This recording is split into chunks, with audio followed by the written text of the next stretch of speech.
and they see Jesus Campos come down the hall, and they shoot through the door at him. What? And so the door's got 30 holes in it, 31 holes in the front door of the suite. They shoot through the door at Jesus Campos. He gets hit in the calf, and not a serious injury. And then Stephen Schuck comes up there, and he's like, "Dude, there's a guy in a gun shooting, down the hallway." So they're shooting through the door. Don't you like my chain? I'm introducing. We have John Cullen on the show. Let him hear it. John, thank you for. I think your mic might still be muted here. I'm not hearing you right now. Good to see you. There Thanks for having me on the show. Of course. So I'm going to start where I first learned about you. I had massive fatigue about Mandalay Bay, as a lot of people did. And that was the intention of all the stuff surrounding the event, is to make people like me really tired. And actually, for a while, I considered Mandalay Bay my final conspiracy that I looked into. Even when Epstein and everything came around, I was like, I vaguely understood everything about the Mossad angle, and I'm like, yeah. I don't care anymore. I'm exhausted. I looked into everything I could find about Mandalay Bay, and every corner was just a brick wall of nothing. I had absolutely nothing to show for anything I found on Mandalay Bay. You completely rekindled my spirits here. You inspired me. This is the best stuff I have ever seen. And how did you find it? How and when? How and when did you find it? So I decided to go on YouTube just a check-in with an old friend, typing in Mandalay Bay, and be like, yeah, there's nothing. There's nothing that's showing up, just like anything. You look into... I have tons of old conspiracies. Sometimes I'll search on YouTube. I go, yeah, still nothing. I go, oh, that one little documentary about, like the curious case of Philip Marshall, something like that. That's gone. There's no evidence of that. So I went to Rumble, and I found this Route 91 documentary, and I said, this thing's not very good, but we're getting somewhere. And it didn't seem like the lady who did it was discovering all this stuff on her own accord. And I said, what is she drawing from here? And I had to keep doing the digging, and I discarded that documentary almost immediately. And I found that she was taking a lot of stuff from you. And in fact, a big reason I wanted to have you on the show, tons of people are parroting all your ideas. They're taking from you. They're going on massive platforms. No one seems to credit you on this. And this is such a tragedy to me. Because this took you, probably 24 months of research just to finally get somewhere, as more and more evidence is coming out from the LVPD and everything else, right? So it's tragic you're not credited on this stuff. You turned over every stone. Everything is peeled back, as you put it, and I have questions. I have notes. You have gone to Vegas yourself to interview eyewitnesses. You have I have a couple other events I want to talk about through this that I'm wondering if they are connected or not. But I guess before we start, is it patreon.com/I am John Cullen? That's where people can support you, and it's also Subscribestar. That's right. And that's it. So the stuff I do on YouTube is not monetized, and the stuff I do on Twitter is not monetized. So I'm only monetized through patrons that support my work. I don't have any sponsors. I don't sell, nutrition stuff or pillows or any of that stuff. So, I'm not pitching stuff through the show. It's just through patrons. So that's the only way I make a living. Is that your YouTube channel, John E. Hoover? Yeah, so I named it Johnny Hoover. It's the second channel. The first channel was taken down. I think it was October 28th. I had a John Cullen channel. I am John Cullen. And it was removed with no warning, got an email, your channel's been terminated. And I think it happened the same day as the first QAnon post. Well, And my house was broken into that day as well. Ooh. And ransacked. well, I'm glad So you operate under an passports- alias. Yeah. And so for people who don't know, the alias that I operate under, John Cullen, was the first and only member of the U.S. military. He was a Coast Guardsman to face Nazis on U.S. soil. Oh, wow. To honor his name. Yeah, so even further. So it happened on a beach on Long Island down in Amagansett, at a place called Camp Hero. And the Nazis brought a U-boat submarine about 100 yards off the coast. And they launched a inflatable, like a Zodiac. And they sent, I forget if it was 5 or 6 guys ashore. And there's a Coast Guard guy, doing patrol duty on the beach at night. I think it was June of 1941. And he sees these guys on the beach. And he's like, what are you guys doing? Where are you going? And it turns out it's a bunch of Nazis. And they try to bribe him with like $300. And $300 in 1941, you could buy a car. That was a lot of money. It was a lot of money. He goes back and tells his command there was a Nazi submarine off the coast and 5 Nazis just landed, and I saw them on the beach and they tried to bribe me, and but I didn't have a gun, so they got away. And his superiors lambasted him and derided him and said, well, how do you know it was a Nazi submarine? How many Nazi submarines have you seen in your life? How many Nazis have you met? And they don't believe him. And the Nazis get away. And they make their way all the way into New York City. This is from Long Island. Like Amagansett to New York City in 1941 was like a full day trip on the Long Island Railroad. It took forever, right? The old stuff. It took forever to get into the city. And then they make their way to Chicago before they're finally captured. In other words, his superiors don't finally start taking him seriously and say, maybe we should listen to this guy Cullen. He's not dropping it. And by this time, the Nazis are in Chicago. And what they're trying to do is sabotage stuff. They were going to sabotage infrastructure, I think, in the Great Lakes region. So they're finally caught. Some of them are put to death. And it was John Cullen who faced off with Nazis on the beach in Amagansett. Yeah, the government is always so hostile towards anyone who has the truth. And then later they're exonerated, like, completely. Exactly. If the one it makes them so angry for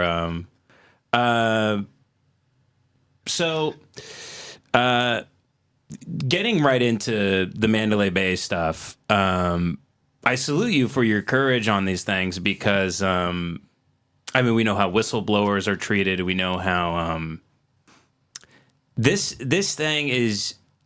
So, by the way, I can't share any of your videos from Johnny Hoover. I want you to know that. Not because I don't want to. What happens? There's no share button. He had to send me screenshots of the videos that I had to look up myself to find them. Oh, that's interesting. Because it's it's 18 and up. It's 18 and up. Yeah. There's tons of, car accident videos of people getting crushed and everything. But, he talks about Naked Mandalay yoga. Bay and Naked yoga. Yeah. Lots of naked yoga. So I don't even know how people are finding your stuff unless they really, really, really want to find it. Yeah, it's not easy. And what's interesting is, you mentioned the film by Mindy. So Mindy took a lot of this content straight from my channel, and I had published about 250 videos. It's called, for anyone listening, it's called the Route 91 documentary, I think. Yeah. And she got a lot of views and got a lot of attention from it, but she skips over huge pieces of the story.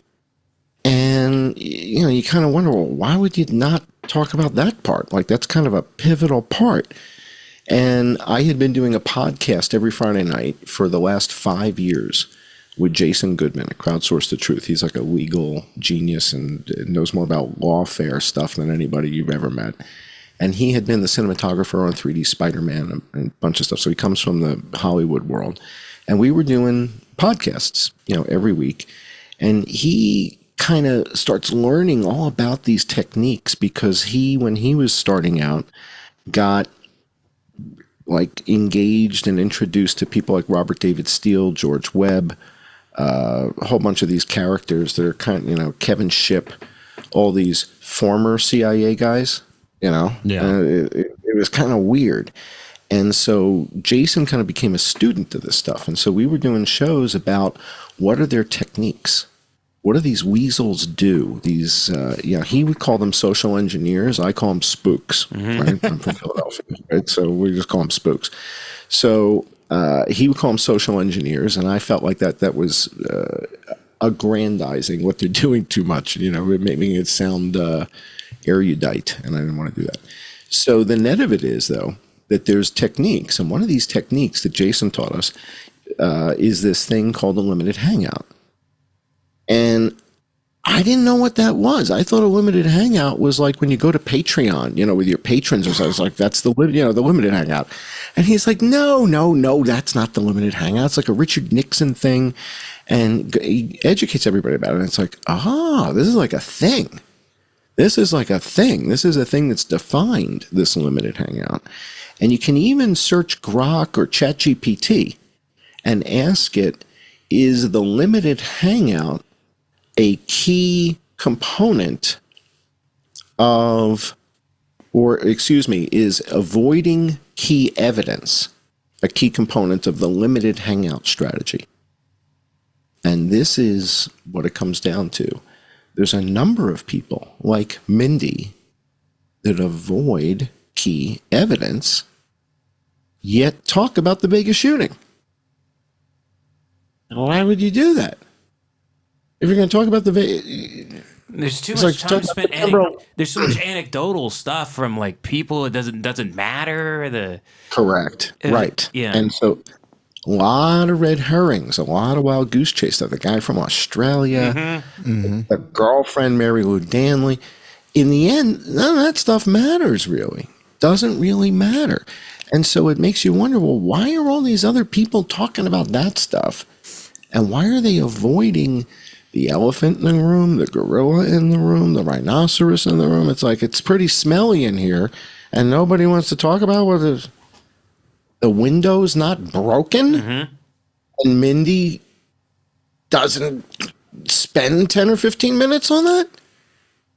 And she brings in Rafiki Matiki, who's got 140 followers from, so who the hell's Rafiki? Who's Rafiki? Who the hell's Rafiki? Yeah. I got 250 videos, and you're bringing in Rafiki, and he's wearing the Hamesh thing? It's like, honey, who you turning to here? So then she goes on Pat, what's his name? Pat Unleashed on Blaze Network. Oh, okay. So Blaze is Glenn Beck, right? And there's a guy named Pat something Unleashed, and Pat's got a podcast talk show, and they have Mindy on, and Mindy, she's like shot out of a cannon, takes too much Adderall apparently, and I don't know, right? I'm not a doctor, but she's shot out of a cannon, and they start talking about the helicopters, and the Saudi angle, which we'll talk about in a minute, and she just poo-poos it. Pasha, that's crazy. That can't be the case. And they said, well, what do you think it was? And basically the net is she suggested it was the U.S. government. Like Rex Tillerson and Chris Ray said, all right, I need a special crew of guys to go shoot girls in the face. I mean, you may be cynical towards the FBI, but it's hard for me to believe that a bunch of guys go and train in Quantico, do all the things that they do, and then one day accept a mission to go shoot 20-year-old girls in the head so that we can repeal the Second Amendment. What?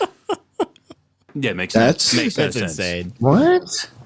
So Chris Ray and Rex Tillerson approved this and said, all right, guys, bring in the choppers, and I'm going to need a attack team. Don't shoot more than 500 people.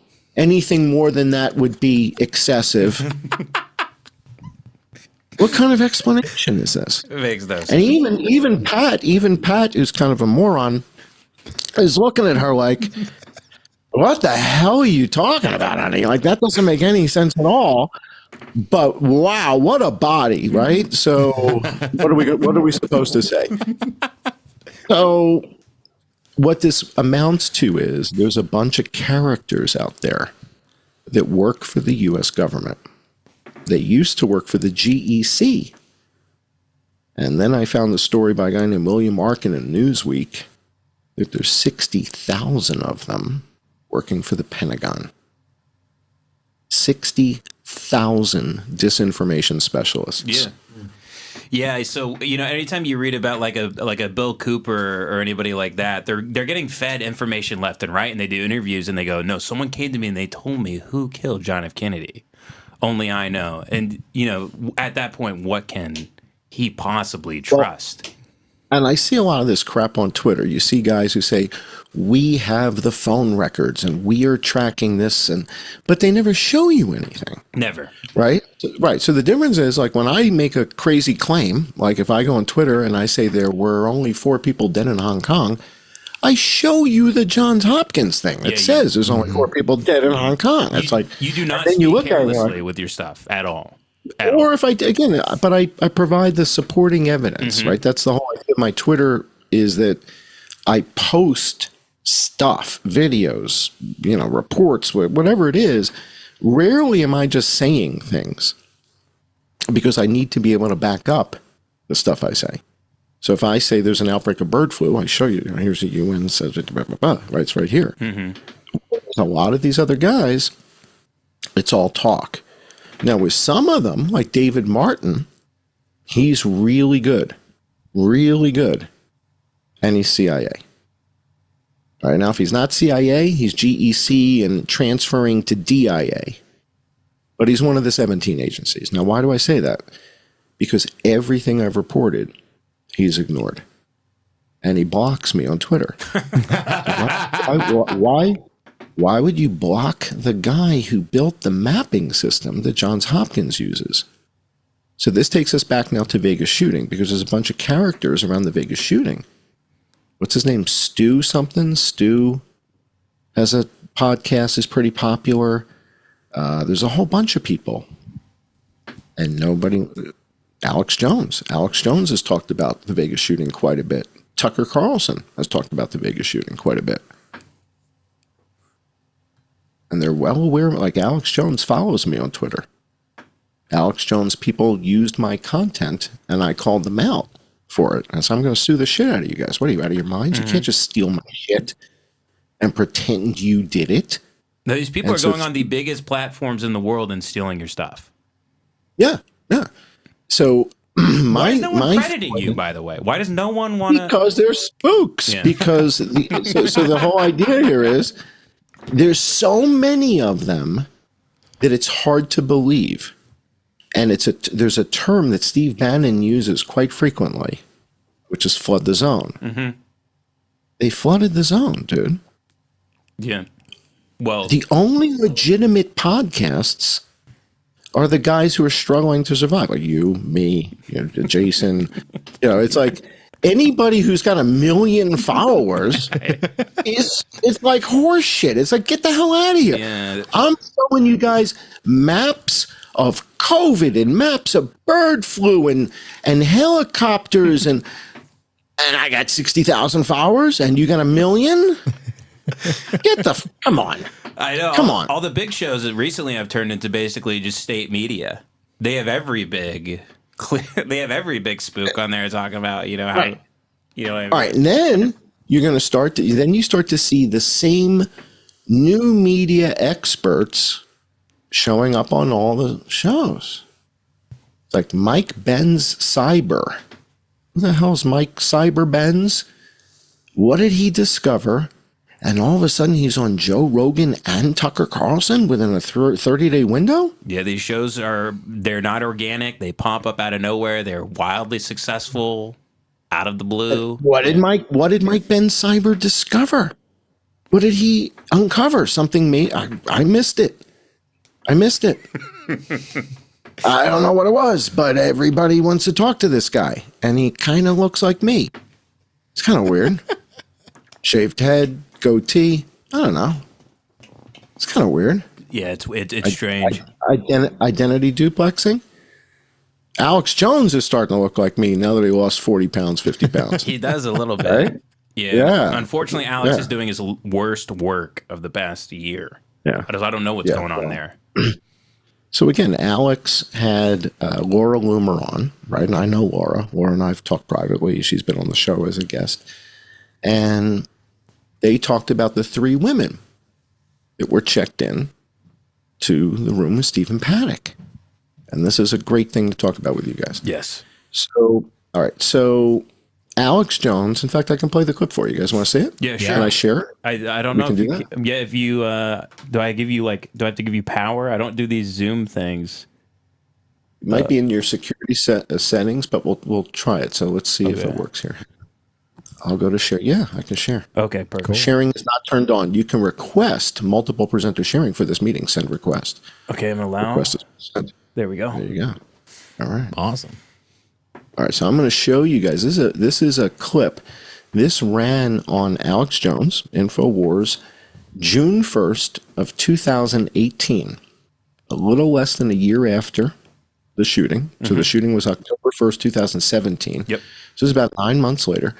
And Alex runs this clip with Laura Loomer, and then I add my little cherry on top of the sundae at the end. So let's take a look at this together. Joining us a little bit in the next hour, then Lionel joins us, a top legal analyst, is Laura Loomer, really an amazing, intrepid investigative journalist. She also gets in there and asks the hard questions. And she has been off and on spending a lot of time in Las Vegas, really burrowing in. And so much of what broke there came from her, was corroborated by her. So I think it's best to just let her get into it right away. But remember Vegas? Biggest gun massacre in U.S. history? But suddenly it disappeared off the radar because it had Islamic connections. We broke that first from the hostage rescue team sources. Why is it? Let me interrupt for a second, because that's a key point, and that is valid.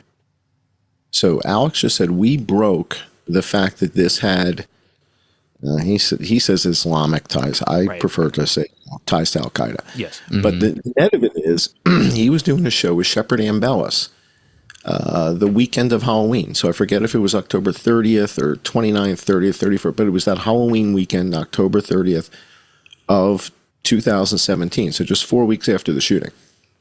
And a guy calls in from, like he's a former JSOC guy, or he's a JSOC contractor. And I think JSOC is in Pensacola or something. I'm not sure. And he calls in and says, yeah, I've called into the show before, Alex, and Alex is there with Shep, and Shep and Alex have been talking about helicopters. And I was like, whoa. Shep is on to what I'm on to. Like, we're watching the same stuff then. If he's talking about, he's clearly watching what I'm watching. So they're talking. This guy calls in. His name is Zach. And I remember, over 7 years ago, I remember the guy's name is Zach. And he calls in from Pensacola and says, yeah, guys, there was a company on the ground in Vegas called ETS. And ETS is a private military contractor out of Saudi Arabia, like Blackwater. Yeah. It's like a Saudi Blackwater. And they were on the ground in Vegas. And I got goosebumps. And I was like, oh, shit. Because I was trying to figure out which of the usual suspects might this be. But, and now at this point, I already knew it was helicopters. I'm trying to figure out who the hell's got helicopters? North Korea? How the hell's North Korea going to get helicopters anywhere near Las Vegas? That's not going to be easy. Venezuela? How the hell is Venezuela going to get helicopters anywhere near Las Vegas? El Chapo? He might be able to pull that off. Was his daughter getting by Murrin, the CEO? Is he doing there was no story like that. There's no real reason for El Chapo to come and shoot up a concert in Vegas. He's about the only guy I know who's got enough firepower to pull that off nearby. And then this guy calls in and says ETS from Saudi Arabia was on the ground. And I'm like, oh shit. Oh, shit. Red Flag was 2 weeks earlier. They just had Operation Red Flag. The whole Saudi Air Force was at the W Hotel. ETS is there to guard a VIP. Who was the VIP? Well, Khalid bin Salman, we know, was there. We know, we've got photographs and stories that he was visiting Boeing and, Red Flag and all that stuff. They were there. And I'm like, oh my God. This was a rogue faction within the Saudi Arabian National Guard. And it didn't take an hour to find the Saudi helicopters in Mesa, Arizona, and Boeing. Mm-hmm. I'm trying to figure out who the hell's got helicopters within 200, 300, 400 miles of this place. And the Saudi National Guard is like 250,000 people or something like that. Correct. And it's the royal family's private army. Mm-hmm. So they're there to protect the royal family. Got it. Yeah, that's not the Saudi Arabian army. Right. Saudi Arabian army is, a whole nother entity. So the Saudi Arabian National Guard was being led by a guy named Maiteb bin Abdullah. And Maiteb bin Abdullah is the son of King Abdullah. Once upon a time, Maiteb bin Abdullah thought he might be king one day. And he's pushed aside. Yeah, and then they publicly say, hey, let's do a coup. In The Guardian. Yeah. So they published this article in The Guardian in 2015. And I think the author of that, like the guy who went and did the interview, because there's a letter written in Arabic, right? There's a Saudi Arabian authored letter written in Arabic that lays all this stuff out. I think the author of that was Mansour bin Mukrin. He is the son of Mukrin bin Abdulaziz. Now, Mukrin was the head of the GIP, the Saudi CIA. Mm-hmm. Nice. And was crown prince at one point. Now, if your dad is crown prince, that you just keep checking your watch for the king to die, right? When daddy becomes king, you become crown prince. You're talking about trillions of dollars in wealth. Yeah. Trillions of dollars. This is these are the richest people on the planet. And from what I understand, sorry. No, go ahead. From what I understand about Saudi Arabia is they guys like Osama bin Laden and all these dangerous Wahhabists, the reason those guys are kind of shipped out to do jihad in Afghanistan is because Saudi Arabia is so coup friendly. I mean, not friendly, but it's vulnerable to coups. Because of this dangerous kind of situation they put themselves in with these almost like violent harem of family. Correct. And it's happened before. So they've had an assassination before. Abdul Jabbar was almost assassinated in the United States, and we said it was Iran, and I don't think it was Iran. I think it was internal. It's a ruthless place. I mean, it's live by the sword, die by the sword. They bring AK-47s to weddings. It's a different type of culture. And the net of it is there's a whole bunch of guys who were going to be crown prince who end up getting pushed aside for Mohammed bin Salman when he's 31 years old. Like now he's 40. Mm-hmm. But back then, he's like 31, 32 years old. And John, could you put yourself back on screen for this too? Oh, I'm sorry. Yeah. Okay. Yeah, I'm showing Laura Loomer. All right, so he's 31, 32 years old. They make him crown prince. And he's very liberal from what I understand. Oh man, he's going to let women drive? Even we're looking at him like, dude, easy, slow down, Tiger. All right, we dig all the reform shit, but don't go too crazy. Mm-hmm. So he's going to let women drive. They're going to go to the movies. He does this thing called Middle Beast, which is like an EDM dance festival in the desert that is unbelievable, unreal. And all the traditional Wahhabis, they're like, what are we doing? Turning this into Taco Bell here? And he wants to make it like Dubai. His perspective is, guys, if we don't modernize, UAE is going to just completely kick our ass with Dubai, Abu Dhabi, Look what they're doing. They got the Louvre. Look what they're doing over there. And they're bringing in Western tourism and DJs and the hotels. And dude, the scene in Dubai is pretty hardcore. I mean, it is pretty intense. Go party in Dubai. And he's trying to bring that to Saudi Arabia. And the hardcore guys are like, dude, we're the keepers of Mecca, man. What are you doing? You can't mix the two. They're legitimate arguments. So let's kill him. So whoa. You don't just get to kill the guy. And they're like, no, over here, that's what we do. And so they start to plan his assassination. And there are multiple assassination attempts against MBS over the course of the last 10 years. A major question I did have is why were they public about that they were going to do something like this? Why is that posted in The Guardian? Just a massive... So Mansour bin Mukran's a young guy. He was the youngest of the guys who, got killed or whatever. Yeah. And his was pretty bad because he didn't even make it to the show, right? Later. Right. He's the one who gets shot out of the sky in his helicopter. Right. So that's why I think he was the author, and he was the one who had to pay the ultimate price for having a big mouth. Yeah. So his dad had been crown prince, and his dad gets pushed aside, and he's like, dude, I was going to be king. If my dad was crown prince and became king, he was going to make me crown prince. And you're pushing my dad aside for this punk 31-year-old because he's 6'5"? Who gives a shit? And and he gets blown out of the sky. Doesn't make it to the Ritz-Carlton on November 5th. For the night of the beating where Blackwater is and everything else.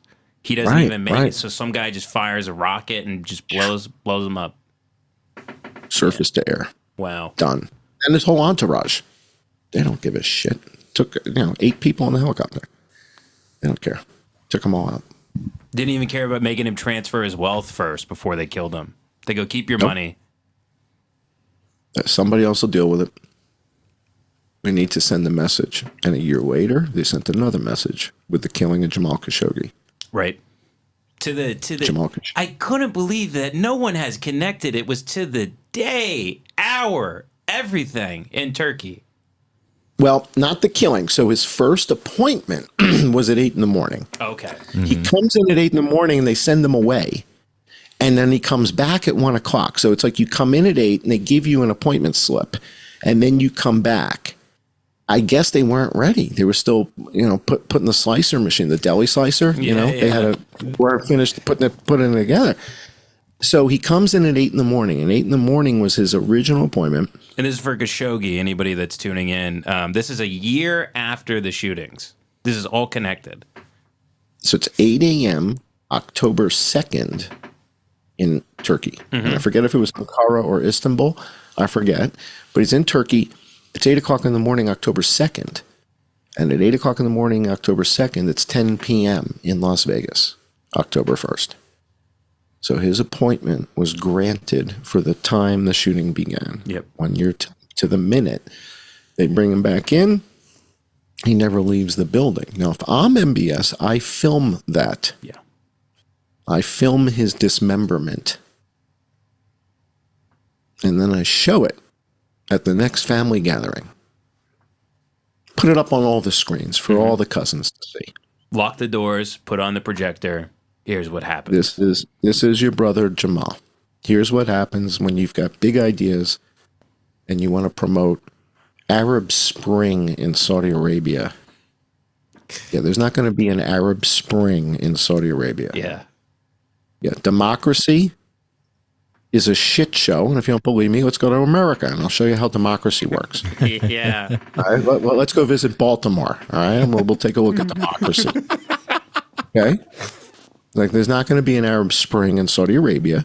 And your brother Jamal, by the way, is the soup you just had for your appetizer. I hope you enjoyed it. That was your brother Jamal. So he's ruthless, and I don't blame him one bit. So I don't blame him at all. That's 1 year after the shooting. Now, there's so much evidence for the fact that they're doing this assassination attempt on MBS. Now, Yes. anybody who tries to talk to me about the Vegas shooting, they mention they start talking about Mary Lou Danley.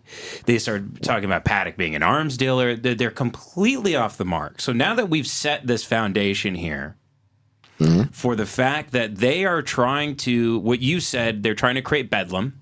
They're trying to blow up those tankers.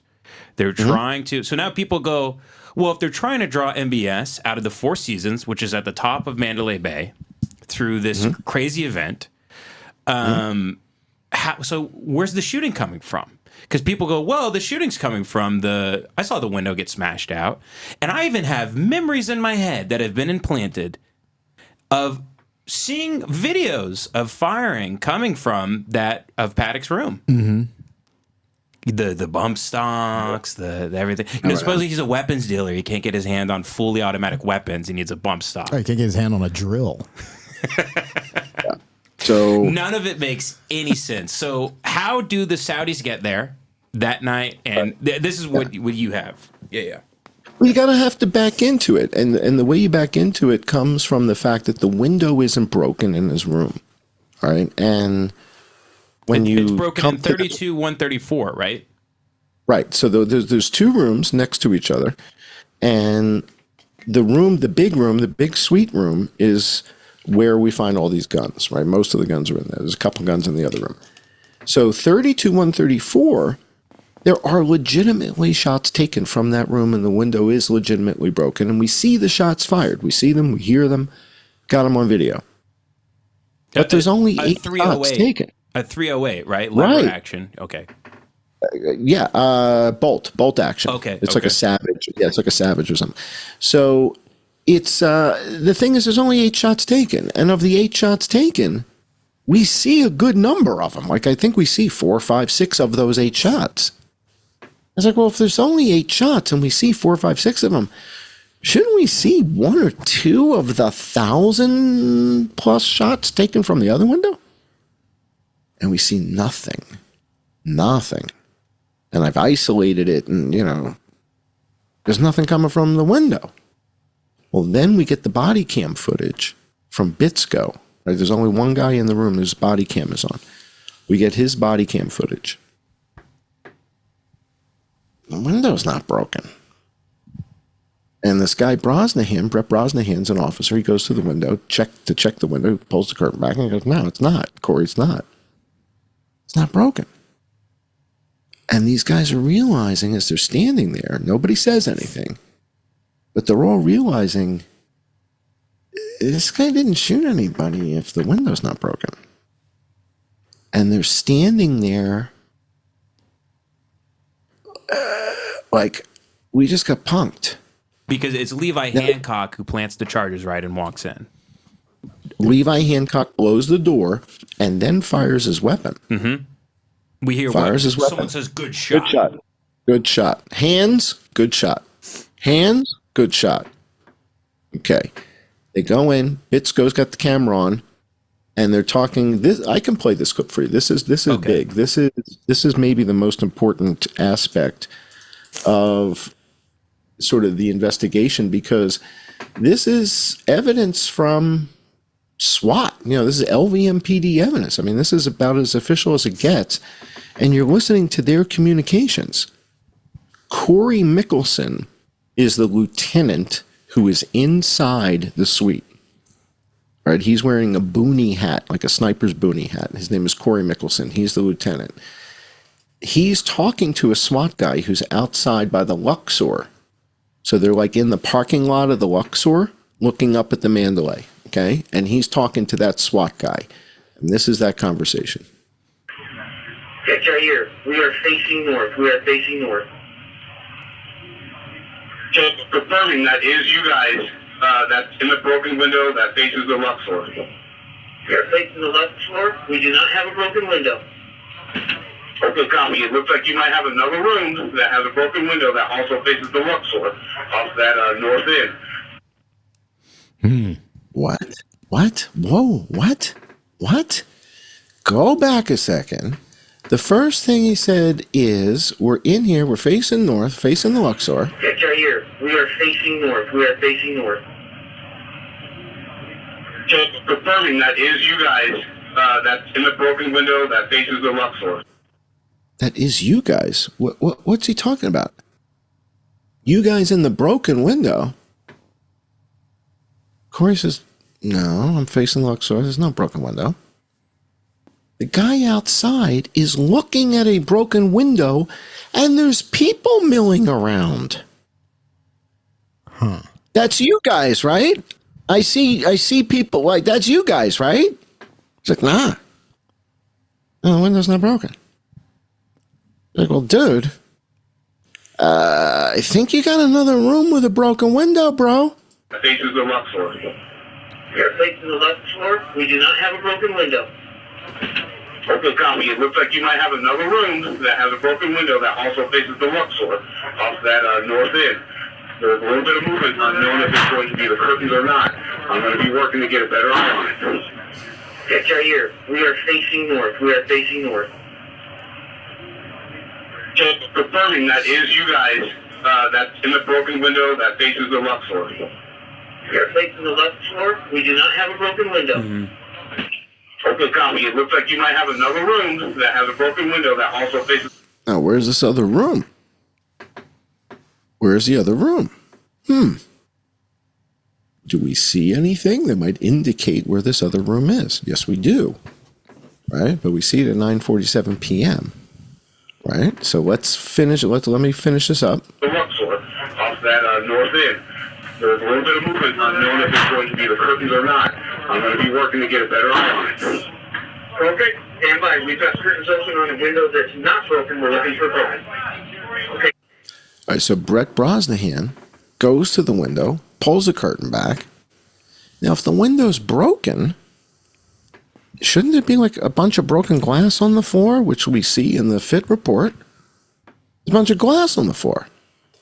And there's a bunch of spent brass casings. Why is it such a mystery where the broken window is if there's a whole bunch of broken glass and brass casings on the floor, guys? Shouldn't be, hey, Corey, I'll bet you $1,000 the broken window's over here where all the broken glass is, bud.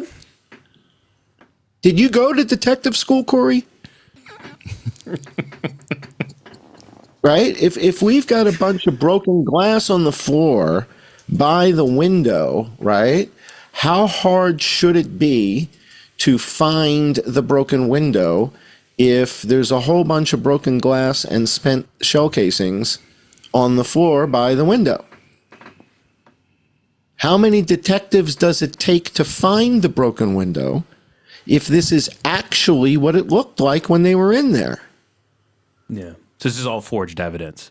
This is forged evidence. So this is the LVMPD breaks the window because if they don't break the window, Stephen Paddock is not the shooter.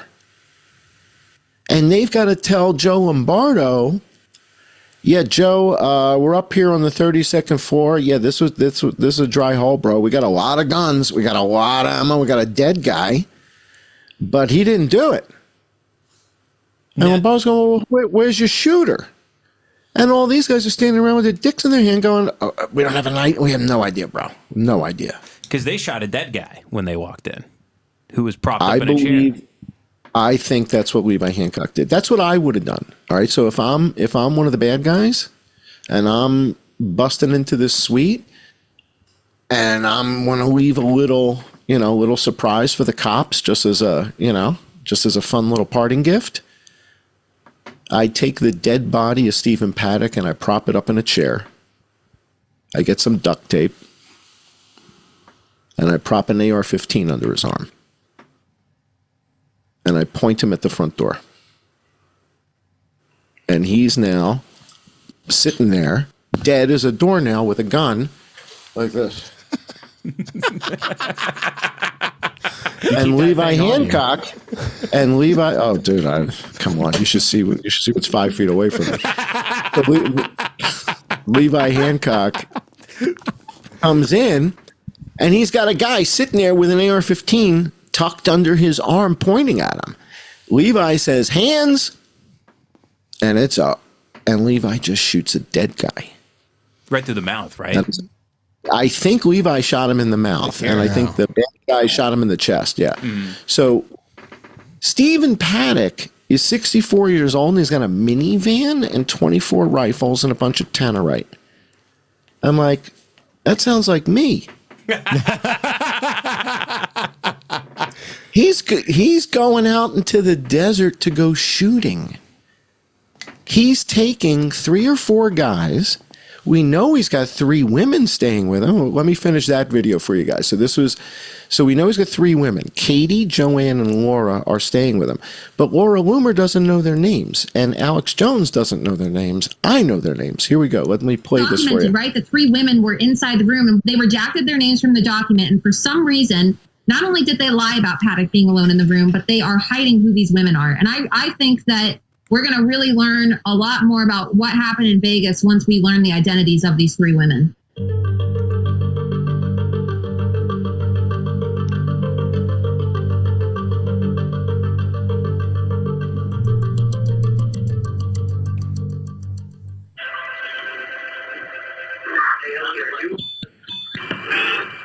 All right.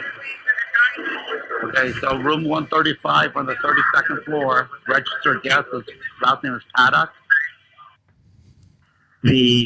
There's also 3 females that are registered to that room. First Insane. name is Joanne, Joanne. Last name. Second subject, Laura. Last name. Third subject, Katie. Last name. They checked in on 25 September. Scheduled to check out on October 2nd. Yeah.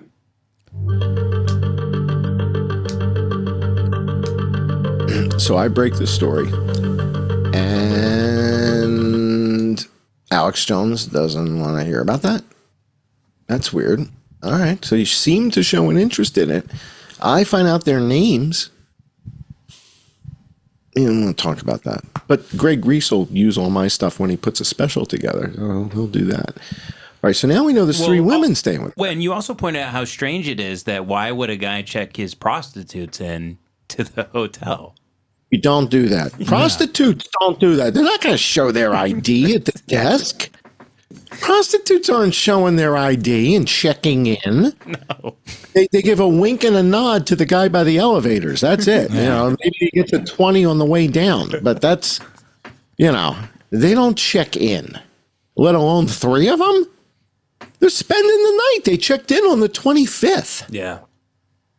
He's got 2 rooms. And he's got 2 cars. Oh, I He's did not got know a- that. The minivan and Yeah. And a Hyundai Tucson. So Lombardo goes on the microphone and says, hey, we're looking for a Hyundai Tucson and a Chevy minivan, whatever. Who's 65 years old and's got a Chevy or has got a minivan? Why? You don't have any kids going to a soccer game. Why do you? Oh, because you take guys out in the desert shooting. Yeah. Yeah. And Okay. It's not crazy to have 23 guns, by the way. I know plenty of dudes with over 300. And it's I was going to say, if there's 8 of us going to the desert, right? Yeah. So I got 3 chicks, right? I got 3 chicks. There's me and 4 of you. There's 8 of us. So if there's 8 of us and I've got 24 guns, it's only 3 guns a guy. It's 3 guns per person. That's not an insane number of guns. I got 24 rifles. And if you guys are private buyers and I'm a private seller, I didn't buy them with the intent of selling them. But if, you know, I put together a nice weapon as an armorer, right? I got all the right shit on there. And if one of you guys drives up in your Lamborghini and says, I'll give you 10 grand for you got a Colt M4 monoblock with a Trijicon on it, I'll give you 10,000 for it. Mm-hmm. I wasn't planning on selling it. For any until you international wave listener, 10,000 in my face. Well, yeah, until you wave 10,000 in my face. That's totally legal. This might be news to people. This is all legal. I can sell you a gun, no problem. As long as I'm not a felon. Right.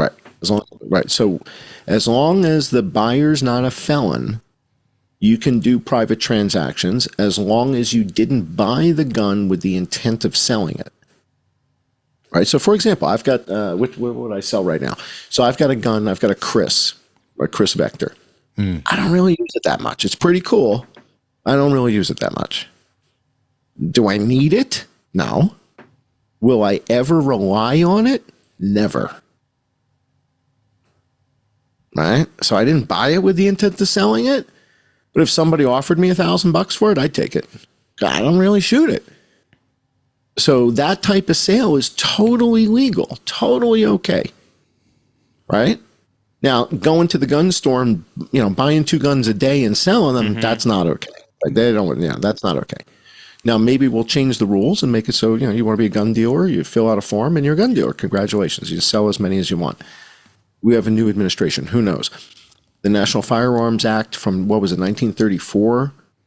That was all about Al Capone. I mean, they outlawed the Tommy gun because of Al Capone. I mean, times have changed a bit, right? I mean, I'm a big fan of suppressors, and we've got a bunch of guys now making things that suppressors should be. This whole tax stamp thing is ridiculous. Well, so, this was such a big red herring of the everybody's mouthing off about the bump stock. That's what the whole conversation was about. They go, I give them bump stock. Right, absolute. So, all these red herrings, man, it's a technique that they use. And it works beautifully. Everybody goes and obsesses about Mary Lou Danley, obsesses about the kid from Australia, and nobody's talking about the helicopters. And that's exactly the way they want it. And he did, by the way, these, I know I'm jumping the gun a little bit, but this Doug Haig zirconium tipped rounds bullshit with his address. His address was on the box from Doug Haig to Stephen Paddock. Address, Boeing, Mesa, so let's talk Arizona. about Doug Haig. Right. And he didn't even, Paddock didn't, quote unquote, no one used the zirconium tipped bullets. Right. Well, that's kind of the funny thing. So when I got to the site for the first time, Jason and I walked the site, and we went up to the fuel tanks. I'm standing at the fuel tank, and I'm looking at Mandalay Bay, and I shoot competitively at 600 yards and 1,000 yards. All right, so I shoot, long distance stuff.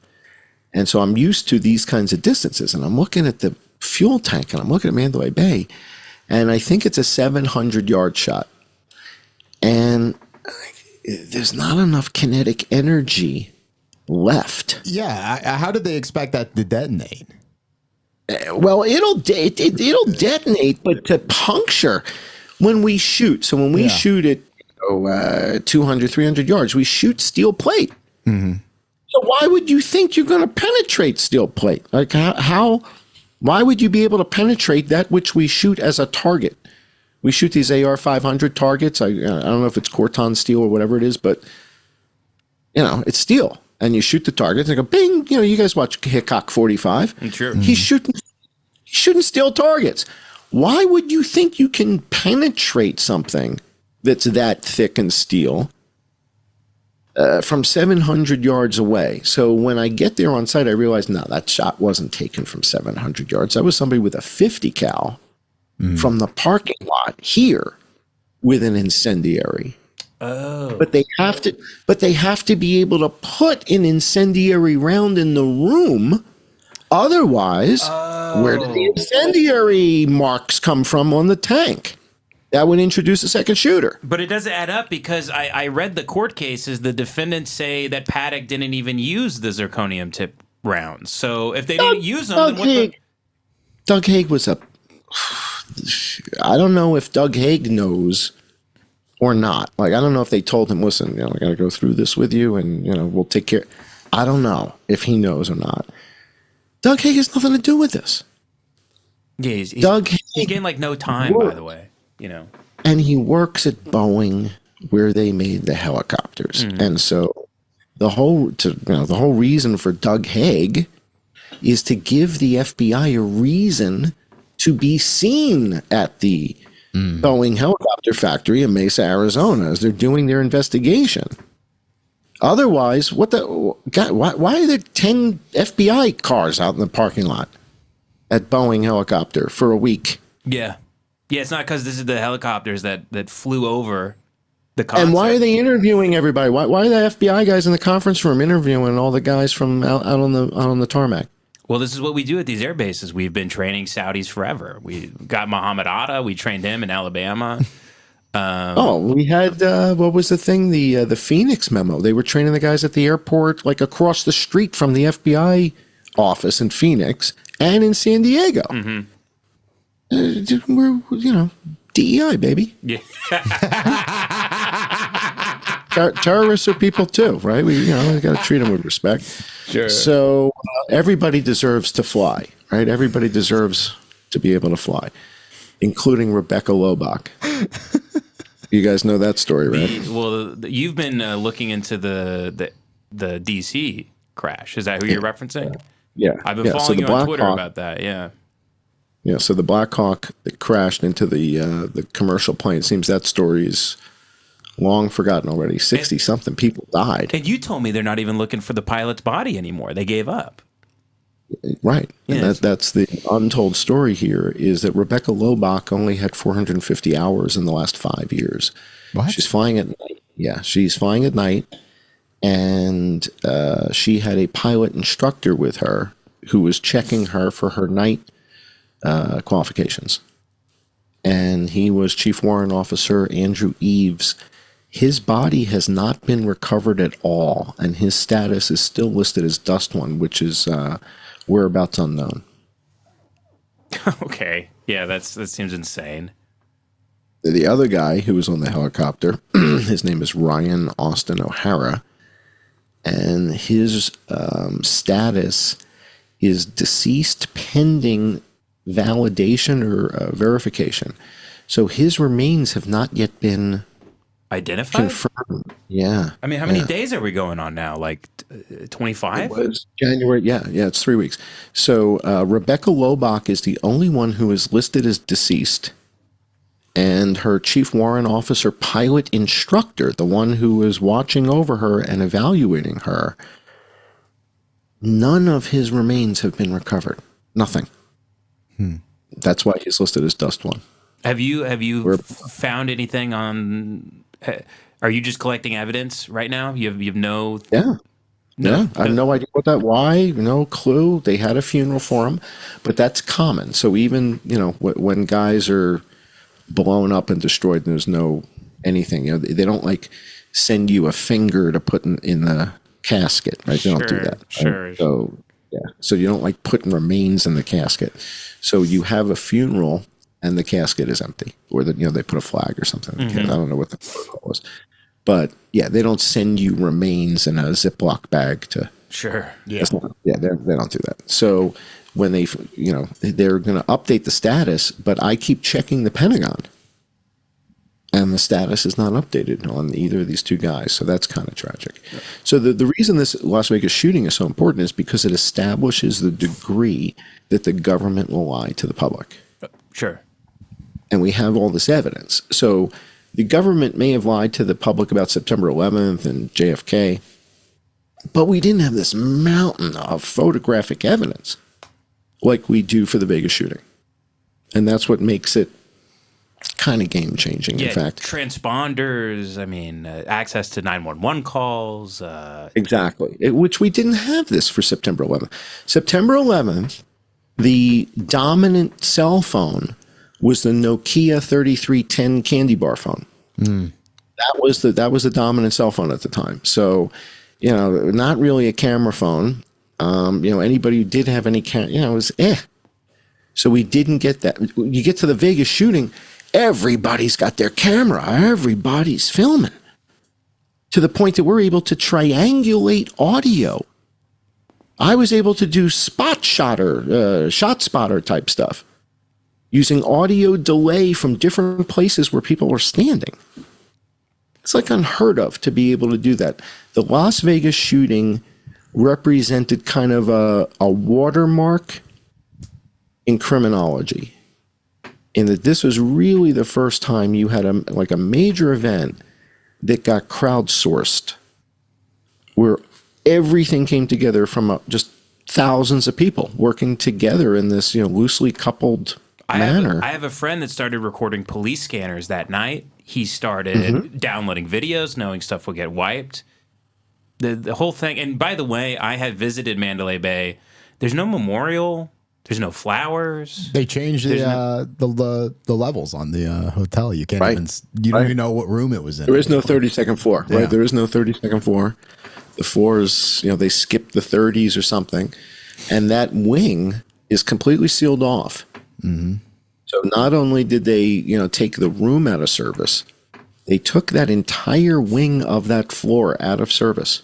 And what's everybody talking about? They're talking about Jesus Campos going on Ellen. They're talking about it's all a bunch of shit. All that hurting. It's all But you a bunch of learn shit. from it. But you learn from it. You learn. You're like, I see what you're doing. I see what you're doing here. You're avoiding the key evidence that's really pivotal. There's no gunfire coming from the room. There's a SWAT guy telling you there's another room with a broken window. Let's talk about that. There's another room with a broken window. When the hell did that happen? 9:47 p.m. And somebody recorded it with their cell phone. From the concert, right? Right. Yeah. And it, all right, so I'm going to play this video for you guys. There's someone like filming Jason Aldean, and you can see the whole thing. Because people already had their phones out. Everything is being recorded at every moment. That's it. That's exactly it. All right, let me play this for you. So this is happening before the gunfire. So the gunfire begins just before 10:05 p.m. It's like 10:04:45 the gunfire starts. This is 9:47 p.m. And this is, fully 15 minutes before all that. And let me play this for you, and I'll walk you through it as we get there.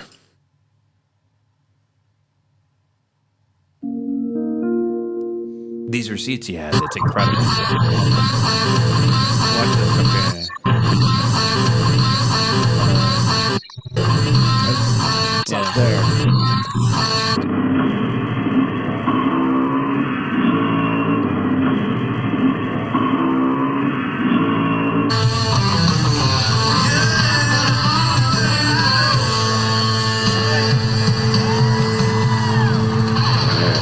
See that helicopter? Yeah. That's Maverick. Now, that's key because I can see that helicopter on flight radar. Now, it looks like it's shooting. The helicopter Looks is like Maverick. Does that mean it's incognito? Its transponder is off? No, good guys. These are good guys finishing a tour at 9:47 p.m. Okay? No bad guys right now. There's no bad guys.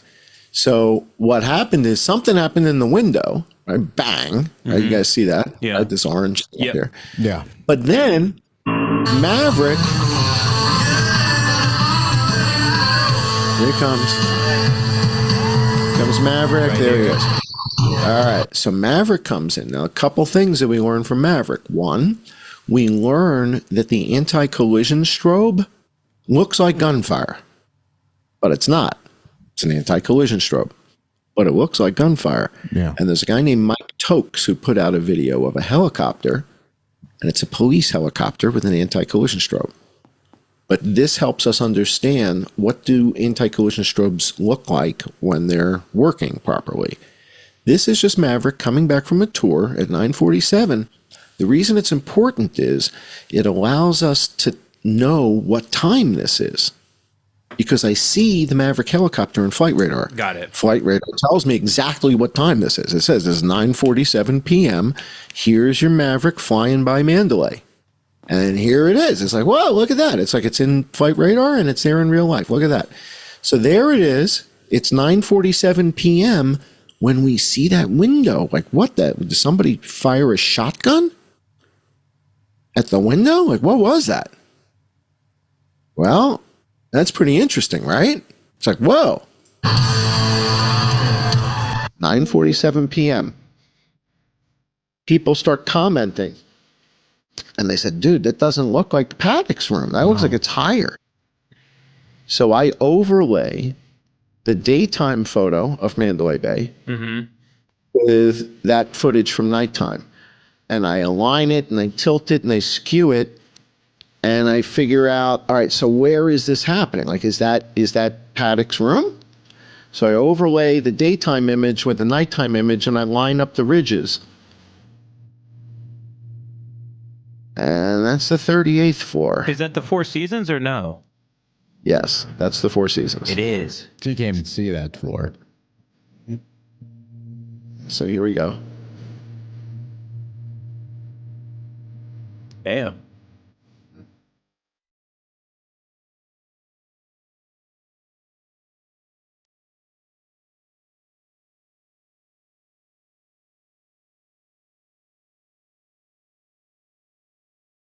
So it's not even close to Paddock's room.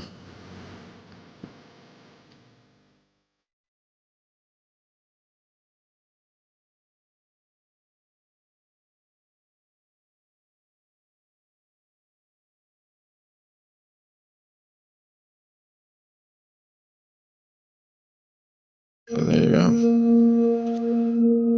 go. So you start discovering stuff like this, and you're like, this is kind of crazy. So it looks like there was a explosion, or somebody fired a shotgun, or somebody put some tannerite on a window, or I don't know what the hell happened. But it sure looks like a window got blown out at 947. Then we hear the SWAT guy saying, hey, it looks like you've got another room with a broken window facing the Luxor. Oh, shit. Are those the guys with the AKs that took the pick of the litter and were making their way up to MBS? Yes, of course. Right. So there's a bunch of AKs in there's AK ammo in the room. But there's no AK-47s. Why would there be AK-47 magazines? Loaded AK, you know how heavy that is. AK-47 magazine, 7.62, right? So AK-47 magazines loaded. He's got a whole suitcase of them. And no AK-47s? Why would you bring AK-47 magazines and no AK-47s? I've got an MP5. I don't bring loaded MP5 magazines with me to the range when I don't bring the weapon. Why would I do that? The hell do I need a bunch of loaded? It's like dead weight. He has a whole suitcase of AK-47 magazines. What happened to the AK-47s? They went upstairs. Yeah. With the bad guys. So whenever Paddock answered the door thinking it's going to be the high rollers, this was, what time do you estimate this is? 4 or 5 p.m.? Probably like 7 o'clock, 7:30. There's a bunch of people who are obsessed about the door locks and when the doors were opening and closing. I was like, well, whatever. All right. You guys figure that out. So there's a lot of door activity like at 7:30. And I think what happened was the girls set them up. Right. So there's women in the Saudi intelligence presidency, the Saudi CIA. They're now retired, 40 years old, 45 years old, willing to work as contractors. They target a guy. And they don't know exactly what they're doing. No idea. Yeah. No idea. They just need to get him there, and here's the story, and you're going to introduce him to your friends. Your friends are high rollers, right? You One had of them's a great got a Ferrari. line. You said if you don't speak Arabic, you have no idea what's about to happen. You don't have Not a a clue. Absolutely. You're not in on it. So your name has to end with, bin Faisal or something, or you don't have a clue. Mm-hmm. So these guys show up. Steven, salam alaikum, boom, and it's over. So he goes, hi, I'm decided to go shooting in the desert. And then they pull out a gun, they shoot him in the chest. And it's over. Yeah. And he's dead. So now they get to work. Now they go get what they need. They pick the AK-47s. That's what they're most familiar with. They leave the AR-15s behind. And Jesus Campos comes wandering down the hallway because DJ Silver's Aunt Mary left the door ajar watching the baby 3 doors down. Oh, wow. I did not know this. I didn't know this. Yeah. All right. So there's a DJ that travels with Jason Aldean. His name is DJ Silver. DJ Silver and his wife were staying 3 rooms down from Stephen Paddock. Mm-hmm. Same floor. Right? So 32-131 was their room or something like that. They're traveling with their aunt. I think it's his wife's aunt or his aunt or something, and their baby. DJ Silver and his wife, are down at the concert doing his thing, right? He's like the DJ in between the sets or whatever the hell goes on. And Aunt Mary is watching the baby. Aunt Mary's room is across the hall from DJ Silver's room, directly across the hall. So she puts the baby down in DJ Silver's room and puts the little swinging latch thing to block the door from closing. Swings that and leaves the door ajar so she can hear the baby if the baby wakes up. Oh. She leaves her door ajar And after 3 minutes or 5 minutes in Vegas, if you leave your door ajar alarm goes off down in the security room. You're not allowed to leave your doors open for 5 minutes. Yeah, she could have been running to get ice, whatever. She doesn't want to get locked out. There's a baby sleeping. Yeah. Exactly. Right. So she leaves it ajar so she can hear the baby, and she's in her room across the hall. That triggers the door ajar alarm to send a mechanic guy, and they send Jesus Campos. Go check out room 32131. Mm-hmm. We got a door ajar alarm. He starts wandering down the hallway, and the bad guys see him on the baby cams they've got set up there in the hallway. Right? Now, who set that up? They must have, not Paddock. Paddock didn't set up a food cart with a camera on it. So the bad guys must have. Now, what were they busy doing in there? I don't know. Stephen Paddock didn't set up baby cameras. These guys must have. And they see Jesus Campos come down the hall, and they shoot through the door at him. What? So the door's got 30 holes in it, 31 holes in the front door of the suite. They shoot through the door at Jesus Campos. He gets hit in the calf, and not a serious injury. And then Stephen Schuck comes up there, and he's like, "Dude, there's a guy in a gun shooting, down the hallway." So they're shooting through the door. And then I think they make their way up that fire escape to the Four Seasons. So that appears to be what happened. So they're going up there to try to kill the Crown Prince in his room. Correct. Once he's drawn out. Once he's drawn out. Okay. Or if they can kill him there. Now, they may have died trying. I mean, we don't know. There could have been 3 dead commandos up at the Four Seasons. How much footage did you see from the Four Seasons? None. Yeah, and that body Nothing. cam footage, they turned it up. It's all shit. And then I think downloaded a lot of stuff they deleted, right? A lot of dead links of body cam footage that they got rid of later. Yeah. So the best resource for that is a YouTube channel called Las Vegas Shooting Archive. And Las Vegas Shooting Archive has tons of body cam footage, eyewitness footage. It's really a great resource. was Campos on record saying they were firing through the door? I'm not sure. I don't know if he's aware of it. I think, excuse me, I think the Jesus Campos issue had to do with the fact that he may have been an illegal alien. Okay. And didn't have papers. And so, he's an illegal alien working in Mandalay Bay. He's in the midst of all this shit. And now they want him on Ellen. Yeah, perfect. He's like, he's like looking around like, when is immigration going to show up? He's like ready to make a mad dash out of there. So I think it's really that simple. Or he didn't have the proper paper. So let's say he's got his green card or whatever. He probably didn't have the proper paperwork to be a security guard. Right? So because that costs money for the hotels to send the guys to training, to get the certification, all that crap. And they got so many employees. It's nuts. And they turn over very quickly. So nobody stays there for a long time. Do they know it costs money. Sorry, do they know what round he was hit by? Is there any ballistics in that hallway? Was it a 7.62? No, I think it had to be 223. Yeah. It looked like a pellet wound. It looked like nothing. Really tiny. And, so 223 going through a door first removes a tremendous amount of kinetic energy. Mm-hmm. So now it is like a BB. Now it is like a pellet gun. Right. Yeah, those thick hotel doors too, and the nice suites. Mm-hmm. So at that point, what are the girls doing during this time? Are they freaking out, running around the hotel room like, oh my God, what is going on? You remember the story that there was a Latina woman telling everybody they were going to die? Oh my God. Yeah. She wasn't Latina. She was Arabic. Right. So she's some former intelligence agent that's a contractor now, and she had no idea what she was getting into, and she starts freaking out. Why did they kill these girls like when they killed Paddock?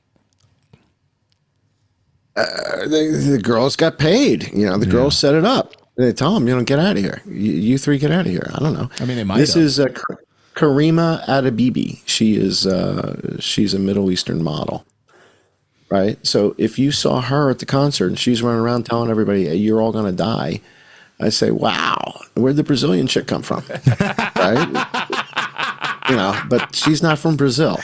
So it's an easy mistake for people to make. Everybody assumed that the woman who was warning everybody was Latina.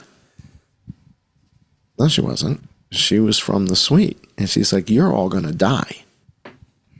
You're all going to die. Because she realized what was about to happen. She connected everything. I don't think so. I think they knew something wasn't good when Paddock gets shot and these guys take a bunch of AK-47s. Mm-hmm. Whoa, what the hell? We didn't sign up for this. I don't think anybody knew about the helicopters. Like the LVMPD guys have no idea it's an aerial attack.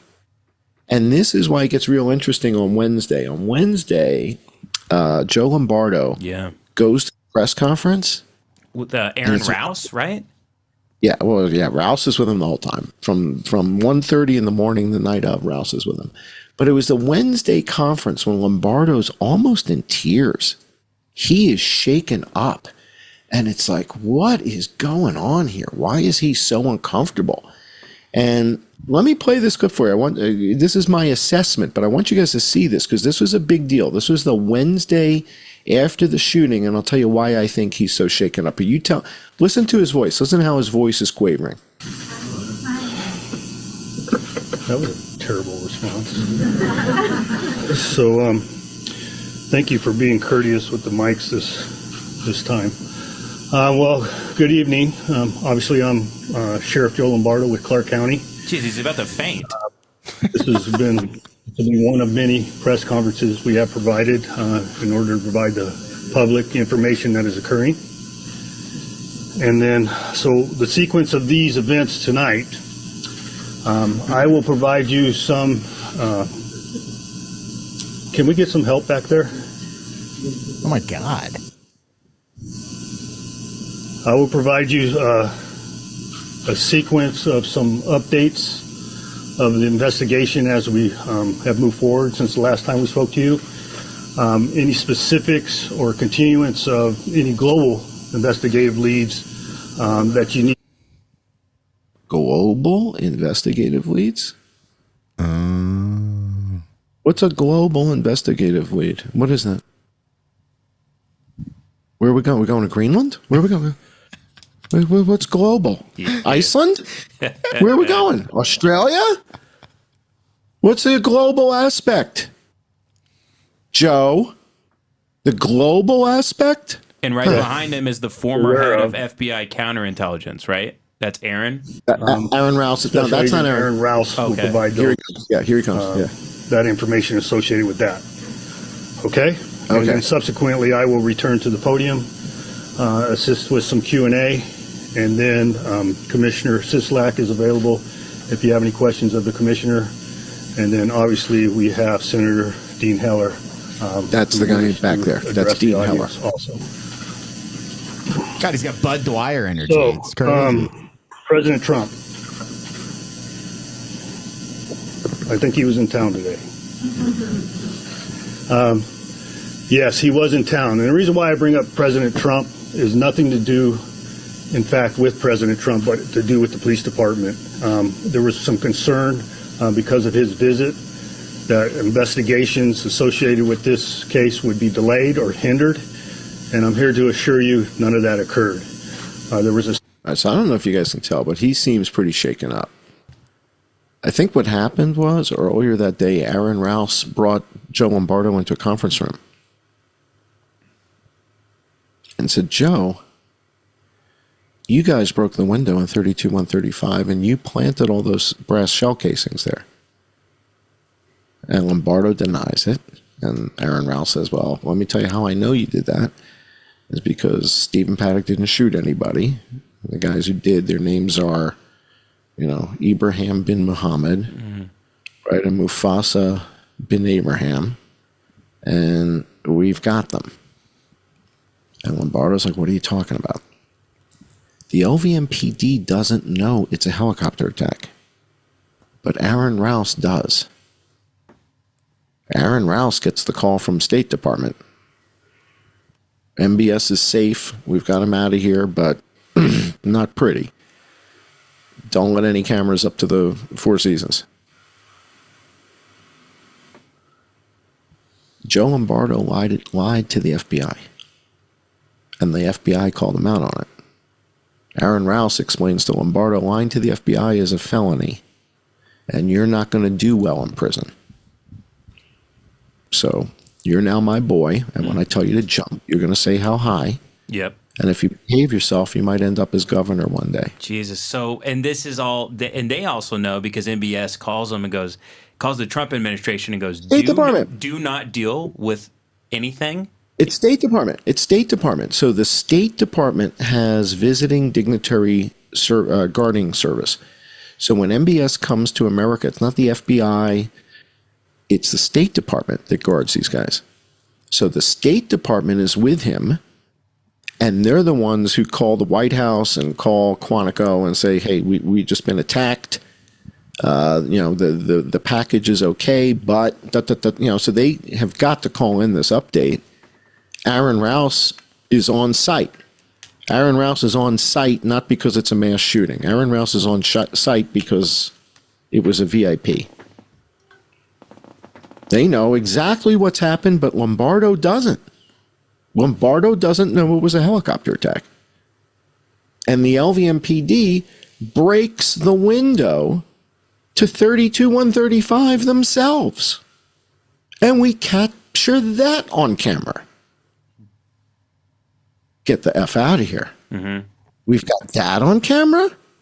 Oh, yes, we do. Isn't that cool? This is what I mean. September 11th, we didn't get all this shit on September 11th. But at 12:23 a.m., the window to 32-135 gets broken. And I think that's a pretty big deal. So let's take a look at that. Hey, Devin, can you shut that door? Thanks. So this is, let's take a look.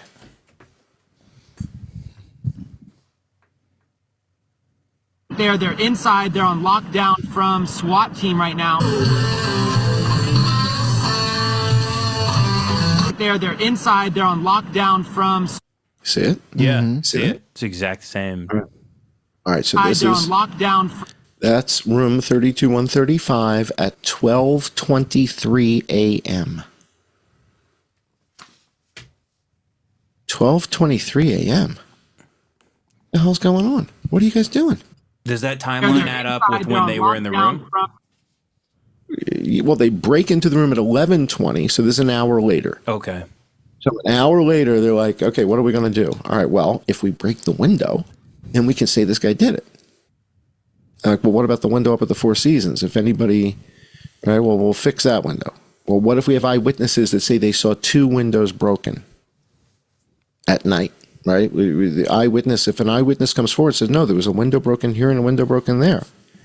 Well, we'll have to fix the window at the Four Seasons, and we'll break the window at the here. How long does it take these guys to fix a window? Less than 20 minutes. They can replace some window panel, and they have spares in the basement. All right, so this happens in Paddock's room after midnight. No wonder Lombardo kept saying, and all the explosions you're hearing reported, yeah, that's us breaching the room. Nobody mentioned explosions, Joe, other than you. What were you guys doing? Was that a shotgun, or did you tape tannerite to the window and have a little tannerite explosion fun in there? It's one or the other. They blew the window in 32-135 themselves.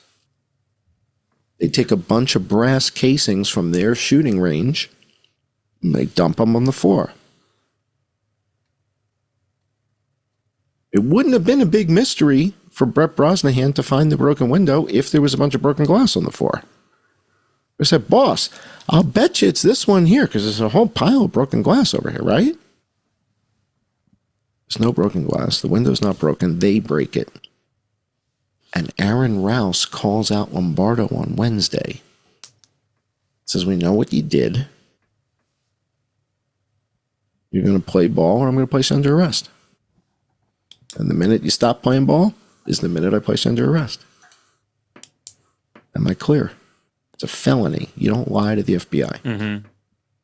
Now he's governor. We lie to you. You don't lie to us. That's not how it works. Right. And it's legal, right? Legal for the FBI to lie to you. Yeah, because they're protecting us. Lombardo, yeah. Right. So Steve Sisolak was in the midst of all this. He became governor, and now Lombardo became governor. And Sisolak was a Democrat, and Lombardo's a Republican. So it's kind of frickin' frack. I mean, the two of them were in the midst of this. Sisolak is the one who set up that GoFundMe. Raised $13 million, and nobody seems to know what happened to the money. So right now, the audience is definitely wondering, well, if they figure out the Saudis did this, and then what's with going along with the cover up? What's the deal? So MBS doesn't want people to know that they keep trying to kill him. Is it embarrassing for him, or? Yeah, I think it's embarrassing. It's it's like I don't get it personally, but they don't. Trump doesn't want people to know that the shooting in Butler was a conspiracy. He's covering that up. Why? For leverage. For leverage. So think about it now. If MBS wants Trump to keep it a secret, and Trump says, we can do that, keep it a secret for you. How much are we getting invested now? $600 billion, almost $1 trillion. He's agreed to commit. $600 billion, almost $1 trillion, right? Mm-hmm. And Trump said, I think we're going to round that up to $1 trillion. Yeah. And he loves the Saudis. He loves the Live Golf Tour. He loves them. All right, so he's got leverage now with MBS. He's keeping MBS's secret. Now, when it's time for MBS to invest in America, he says, why don't we just make it an even trillion, right? Mm-hmm. Right? Come on. He's got leverage. And so the FBI goes, okay, well, we need to go check out once they figured out it was an aerial attack, we have to go check out Boeing. In Mesa, Arizona. And Haig is the cover-up for that. He's the red herring. Everybody thinks they're there investigating the Doug Haig thing, and it has nothing to do with it. And it turns out it's a bunch of Saudi Arabian National Guard guys who are training at Boeing. And these helicopters are taking off. They're landing in Kingman, Arizona, refueling very quickly. I think. So, again, it's a question of if they took off and flew from Mesa, the range of these helicopters is about the range to Vegas. So you don't want to land on fumes. So you probably would refuel in Kingman. And Kingman is like a significant little airport. It's not like a tiny airport. It's like one that, you could have a hangar there. And again, you're talking about guys with unlimited wealth. These are the Sauds. These are the descendants of Ibn Saud. They're all billionaires. They've all got yachts. So renting a hangar in Kingman a year in advance is a nothing thing for them. And the Saudi National Guard guys that are doing the shooting, they don't need convincing to start open firing on these women with their tits pushed up and cowboy hats and showing all this skin. Right. If they're Wahhabi, if these are traditional Wahhabists, the women are considered heathens in the way they carry themselves. And so at that point, people with this belief system put them in the same category as chickens and goats. So to them, it's the same as killing a chicken or killing a mouse or what it's. And you pointed out that's why they go that we're going to kill MBS in the city of sin with all these other heathens. Well, right. Well, it seemed like that would, be in other words, to kill him in Mecca, to kill him in Riyadh, they didn't think he was worthy. We'll kill him in the land of the infidel, at the heart of the infidel's impropriety, which is Las Vegas, in a mock. So the other thing most people don't know is that October 1st, 2017, was a really significant Muslim holiday called Ashura. And Ashura is the Muslim equivalent to Passover.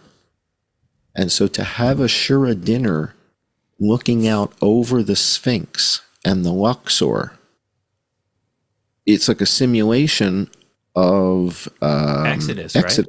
Right. Yeah. So Ashura is Exodus. Exodus and Passover is the Jewish holiday where they celebrate Exodus and tell the kids the story of Moses and Ramses and all that stuff.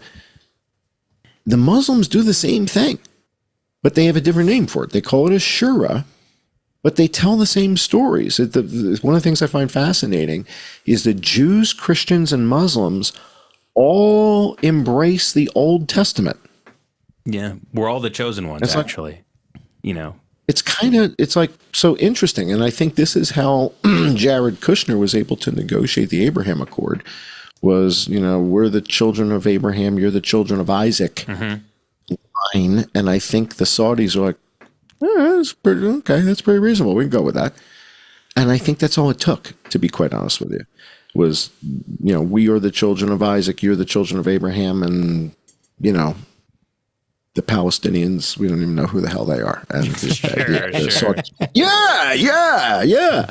And everybody got on board. So, again, I don't know. I think Jared Kushner may have been there that night as a guest of MBS because it was Ashura, because they're telling the story of Exodus, and the Luxor is out the window, and the Sphinx is out the window, and MBS is there with his family. And to have Jared Kushner and Ivanka as their guests would be a big deal. Okay. So these guys that are on the helicopter, they know if they don't get MBS, they're going to get their heads cut off. They're going to die. Right. It's a suicide mission for sure. And you estimate that there's 14 helicopters according to Eyewitness, at least. No. So the 14 helicopters are the helicopters that return to Maverick. Oh, okay. All right. So there's an eyewitness we call the dog walking guy. He's become a friend of mine. And he's walking his dogs and has no idea there's a shooting. So he's not like, his heart's not pounding. He's not breathing heavy or anything. He's just watching like, what the hell is going on here? And he has the presence of mind to like take note, to like make a mental note, like count what the hell's going on here. And he counts the helicopters. And he says, there's 14 helicopters returning. He's like, never saw this many helicopters coming back on a Maverick thing. And Black 14 Hawks. helicopters. Yeah. And he said, but then 2 or 3 of them go the other way towards Mount something or other down in the southwest. And he's like, what the hell's going on here? But he keeps track. 14 go this way, 2 or 3 go that way. And we see on flight radar, 1 or 2 of these Maverick helicopters switch off their transponder as they're making this turn back towards Maverick, and they like head south.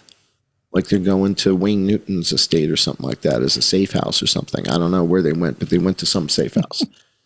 The rest of them come back. Again, you're talking about these Saudis. I would have rented Wayne Newton's estate for sure. It's like that's a whole city block, that place. Well, I made a note of that because I think it's significant enough to mention, Pinal Air Park, northwest of Tucson. There was a crash there today, wasn't there? Was there really? Oh my God. Or maybe not. There was a crash outside of Tucson. I don't know if it's the air park you just mentioned, but there was there were 2 planes crash. I just saw it on Fox on my iPad. The 2 planes midair crash outside of Tucson today. Jesus, I didn't know that. Well, it's a graveyard for Boeing. Oh, the boneyard. Yeah, the boneyard. Yeah. No, that I know about. And I've been there. I drove there. That's got to be a cool place. Because Philip Marshall, who was the 9/11 author and a former Iran-Contra CIA contract pilot, he wrote that book, The Great Bamboozle. I don't know if you're familiar with it at all. No. But he was killed in Calaveras County. I forget the date. I think it was 2013, and it was the classic thing of He told everybody he's not suicidal. He thinks the government's going to come kill him. He supposedly had some significant evidence about 9/11 that's connected to that air park, where all these planes are decommissioned. And when I was there, by the way, I saw these big military helicopters flying around, and they're running all sorts of stuff over there. So I don't know what the hell they're doing, but I can tell you, I saw with my own eyes, I saw helicopters. Well, they decommission stuff there for sure. I'm trying to think. Did we just decommission like a bunch of warthogs, and they brought all the warthogs down there or something? Because we're not going to be using warthogs anymore, I think. But the Boneyard, I mean, that's a historic place, man. I've never been there. But it's retired military aircraft, and it's under the guise of Evergreen International. Runs out of there. Right. That's kind of weird, too, right? The whole Evergreen connection with the shipping and all that. So weird. So this is what Philip Marshall was kind of onto. And, sadly, he was onto a bunch of stuff with 9/11, and he told people he wasn't suicidal. He thinks people are coming to kill him. His wife leaves town. And then, Philip Marshall just decided he executed both of his teenage sons. Then he shot the family dog, and then he killed himself with his non-dominant hand in his own home.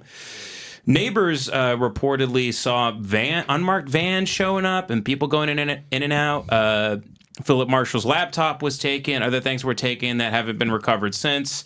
The history of Philip Marshall is wiped from YouTube. You can find almost nothing on it. I found a documentary called The Curious Case of Philip Marshall, which is still on BitChute, which is excellent, talking about the plight of this guy and the kind of work he was doing. But, sometimes you feel like killing yourself with your left hand, even though you're right-handed. And, you feel like killing your entire family and the dog, execution style. It does, this is a tale as old as time, actually. You tell everyone that you're not crazy, you're not suicidal, the government's... I mean, Michael Hastings, everybody else, it's the same story. It's a tale as old as time. And yet Phil the Haney. public doesn't give a Phil shit. Haney. I was working on the Phil Haney story when the COVID thing started, and Phil was engaged to get married. He was about to get married, and he had been reporting on the infrastructure to support these commandos within the United States. And basically he was saying, look, there's an entire network within the United States to support these guys. So for example, when these commandos come to train in Mesa, they spend like a year. So they rent a house, and then they go to the local mosque. And there's a support network, and Phil Haney was documenting it, and Obama called it off. And Phil Haney was writing a book, and a lot of authors use software called Nuance. It's the old Dragon, naturally speaking software. Microsoft bought the company. And it's voice recognition, so that if you're writing a book, you just sit and talk, and it writes, it does it. But it's online, meaning it requires connectivity to work, meaning it's running everything through a central server, meaning everything goes through Prism, meaning everything ends up at Fort Meade, meaning everything is going to be in your book. Yep. They know what you're about to They know exactly what's going on. And if they're not going to do it with a character assassination, they'll just crash your car or make you kill yourself or whatever. That's what happened. And so Phil Haney's death was called a suicide. And I don't buy that. So that's why I don't use my real name. Nobody knows where I really am. I move about once a year. I change houses. Like I move locations. I'm a completely different zip code, different place. I stay on the move, incredibly well armed. 2 dogs. Well, much like if they come for me, it's not going to look like the Julian Assange. Nobody's carrying me out anywhere. You'll go Everybody down dies. like Bill Everybody Cooper. dies. You'll be Bill Cooper. Yeah. Yeah, it'll be like Waco. Everybody dies. You know what's so here's what's funny. What we'll find out is if you end up dying, we'll find out that you were fascinated by the OKC bombing and that you loved Hitler, and because these are all the things they say about Paddock now, right? 6-year-olds. Oh, I'm sure you have tons of CP on thousands of hard drives in storage somewhere. It's wild, man. Yeah, it's funny because every time it's anybody, it's like you can set your watch by how long is it going to take them to find the child porn. There we go. Child porn. Yeah, Stephen Paddock's brother. The third Paddock brother, he was probably going to say something that was going to destroy the narrative. No. The third Paddock brother is not a real. That's an actor. Oh, that's not even a guy. The North Hollywood guy. No, that forget the one that's in prison. The one you've seen on TV. That's a crisis actor guy. That same guy was at the Oklahoma City bombing. Oh, okay. So I wasn't even on camera. I didn't even know about him. I was talking about the guy. His brother was mysteriously arrested in North Hollywood, I believe. I don't know how soon That's after the shooting. child porn brother. Child porn. I don't know. I don't know about that guy. There's another brother. I forget if it's Eric Paddock. I don't know the hell the guy's name is, but he's appeared and they've interviewed him, and I've got all the evidence that his brother didn't do it. Why would he not want to talk to me? Yeah, especially when he said it didn't make sense. And he's traveling around with another Las Vegas shooting conspiracy guy named Mike Turber. It's like, what are you doing with Mike Turber? I've got the evidence your brother didn't do it. He's got his handler. Right. Mike Turber is the handler. This guy is the crisis actor, and the last time you saw him in a role was at the Oklahoma City bombing. He was interviewed. I had no idea, man. I had no idea. Yeah, it's creepy too. When you see that footage, you're like, whoa, that's this guy. It's like, 25 years earlier, it's the same guy. So there's no brother, dude. It's all made up. Yeah, the whole thing is made up. I was like, who's their father? That you get the biggest mass shooter of all time, and then the other brother is a serial pedophile. Like who? These are your two sons? Terabytes. It's all they love the whole Australia thing, and the kid from Australia, and the Mary Lou Danley was from Australia. They love that stuff. And go work on the door locks and the door lock mechanisms for a year and a half. Shootings coming from helicopters outside. I don't really give two shits about the door. I just don't. I've got the Asperger's thing. I'm on the spectrum, so I'm very focused on the stuff I work on. Like in the Butler shooting, a lot of people are like, but that's not Thomas Crooks. It's Max Urich. Like, I don't give a shit what the guy's name is. I'm looking for more shooters. I don't care if the guy's name is Max Urich, Thomas Crook, Sergei Blemikov. What am I going to do with it? And if you tell me the guy's name is Max Urich, well, now you got to account Thomas Crooks. What the hell happened to Thomas Crooks? Where'd he go? What happened to his family? But the CIA just shows up at some guy's house one evening and says, "Oh, Mr. Crooks, your son looks a lot like this asshole that just shot the president. We'd like to blame it on your son, and we're willing to relocate you guys to Connecticut. What do you say?" Mr. Crooks would be like, "What the hell are you talking about? You're going to blame this on my son? Why?" Well, because Max Urich is an asshole. There's no logic here. It's like, why would you blame Thomas? How? How do you blame a kid and pin it on him and now his whole family's gone? You have to account for Thomas Crooks. You have to be able to explain what happened to Thomas Crooks. So I tend to have like an approach that's very weird. I'm like a 3-year-old that won't eat his peas. Now I go about things in a way that's a little bit different. I'm not that concerned with the names of these shooters in Butler. I'm interested in how many shooters there are. I'm interested in the ballistics, not their names yet. Once we round them all up and we find out that there's 3 shooters, now I'd like to know more about them. How do they know each other? Getting that Crooks on the roof you pointed out was actually shooting at the sniper across the way. It wasn't even aiming at Trump. Maybe. So it may be that he took shots at Trump. Then when Zalaponi fired at him, he repositioned because there's 9 seconds in between there. In those 9 seconds, everybody thought it was over. And it's not over. Zalaponi fired at him. He may have retreated and then come back up and then taken aim at the Secret Service guys and didn't get a shot off. That's possible. The issue is we don't have any evidence of this. Mm-hmm. The only evidence we have is that his body was oriented along those grooves. That's the only photographic evidence we have so far. As soon as we have evidence that he was turning 20 degrees to the right, well, that's different. And we know he was shot in the mouth by Hercules 1, which means he was aiming at Hercules 1. He was a second away, half a second away from killing one of the Secret Service guys. It was, he was aiming at them, they were aiming at him. Whoever pulls the trigger first lives. Yeah, what a great shot Crooks was, by the way. What a marksman. Real Lee Well, Harvey. he hit Trump on the first shot. So the first shot hits his ear. And that's really unlikely. The first shot hits Trump.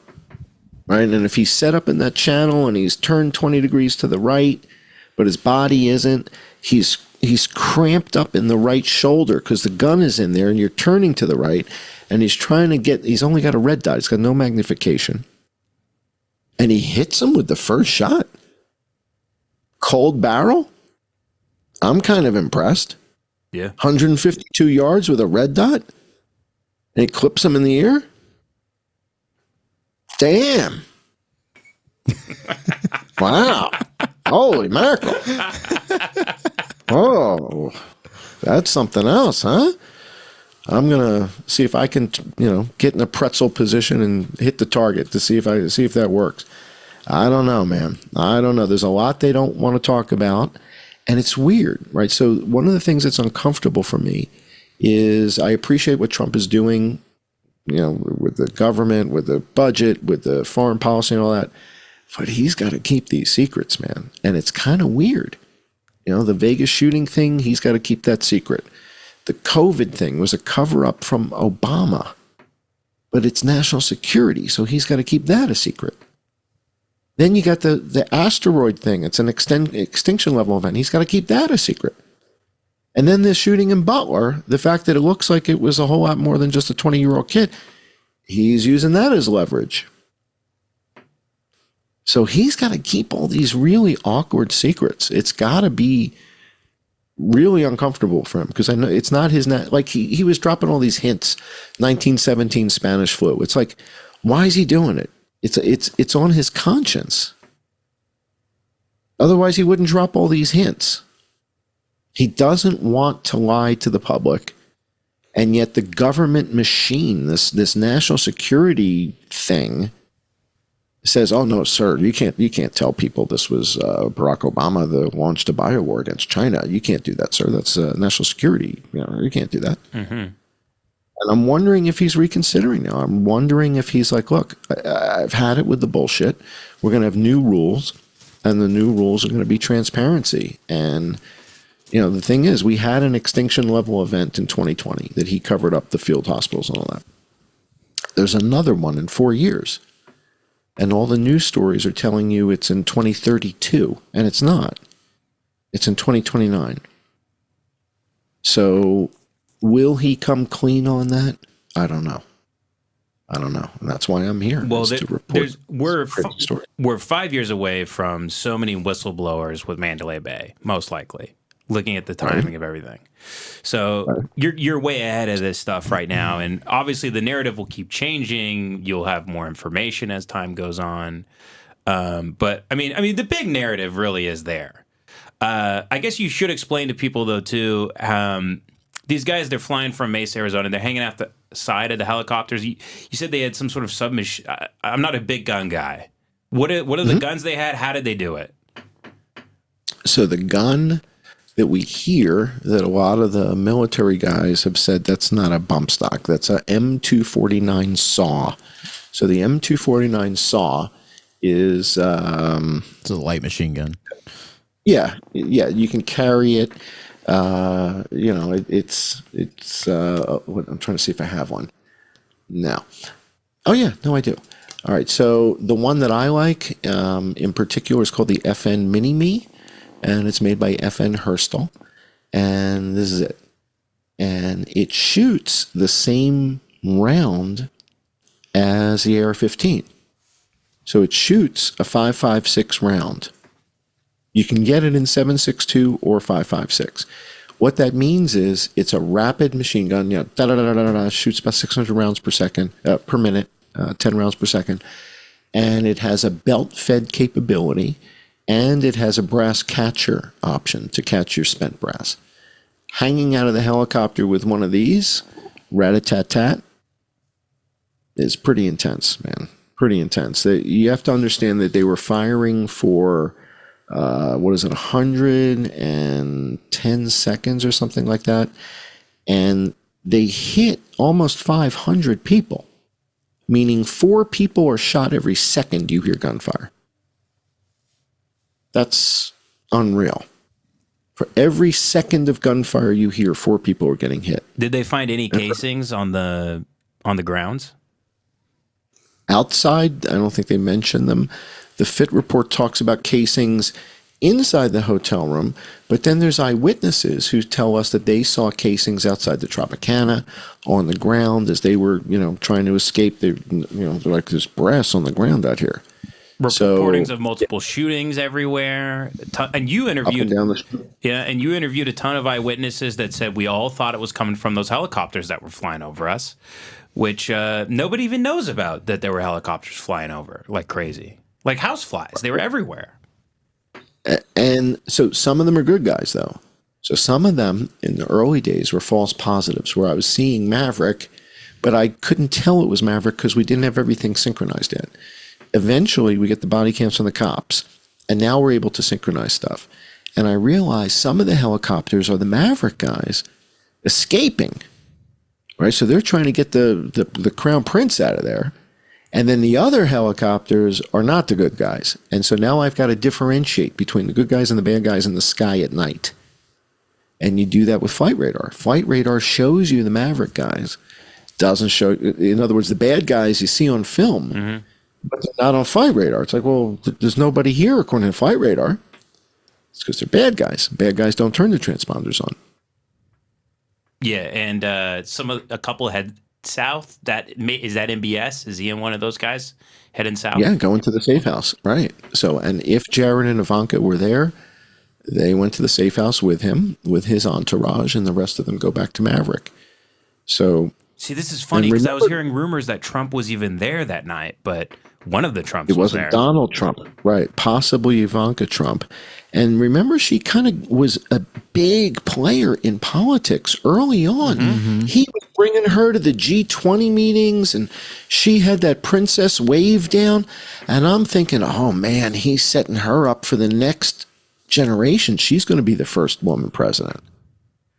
And then she's out of politics after the Vegas shooting. She was done. Done, yeah, scared shitless. She's like, I'm out, Daddy. You're on your own. Love ya. Best of luck. I'm not doing this shit anymore. So these helicopters, they then, after they shoot everybody to shit, they fly back to Mesa, and they get there. And what did the guys at Boeing do? I don't know, because it's Sunday night. So if they come back at 2 a.m., 3 a.m., 4 a.m. Sunday night, Monday morning in Mesa, I don't know if anybody even notices anything. I don't know. I don't know if they returned all the helicopters. Did one of them crash in the desert? We didn't hear anything about that. But when they showed up in the afternoon, they go, hey, we're going to run a flight. We're doing some training. And Boeing goes, all right, yeah, whatever. It's your helicopter. Right. It's their helicopter. It's Sunday. It's a Sunday at 10, means they left. It's Sunday at 7 o'clock, 7 p.m. on a Sunday. They departed. There's nobody at the Boeing factory. It's Sunday on a 7 o'clock on a Sunday.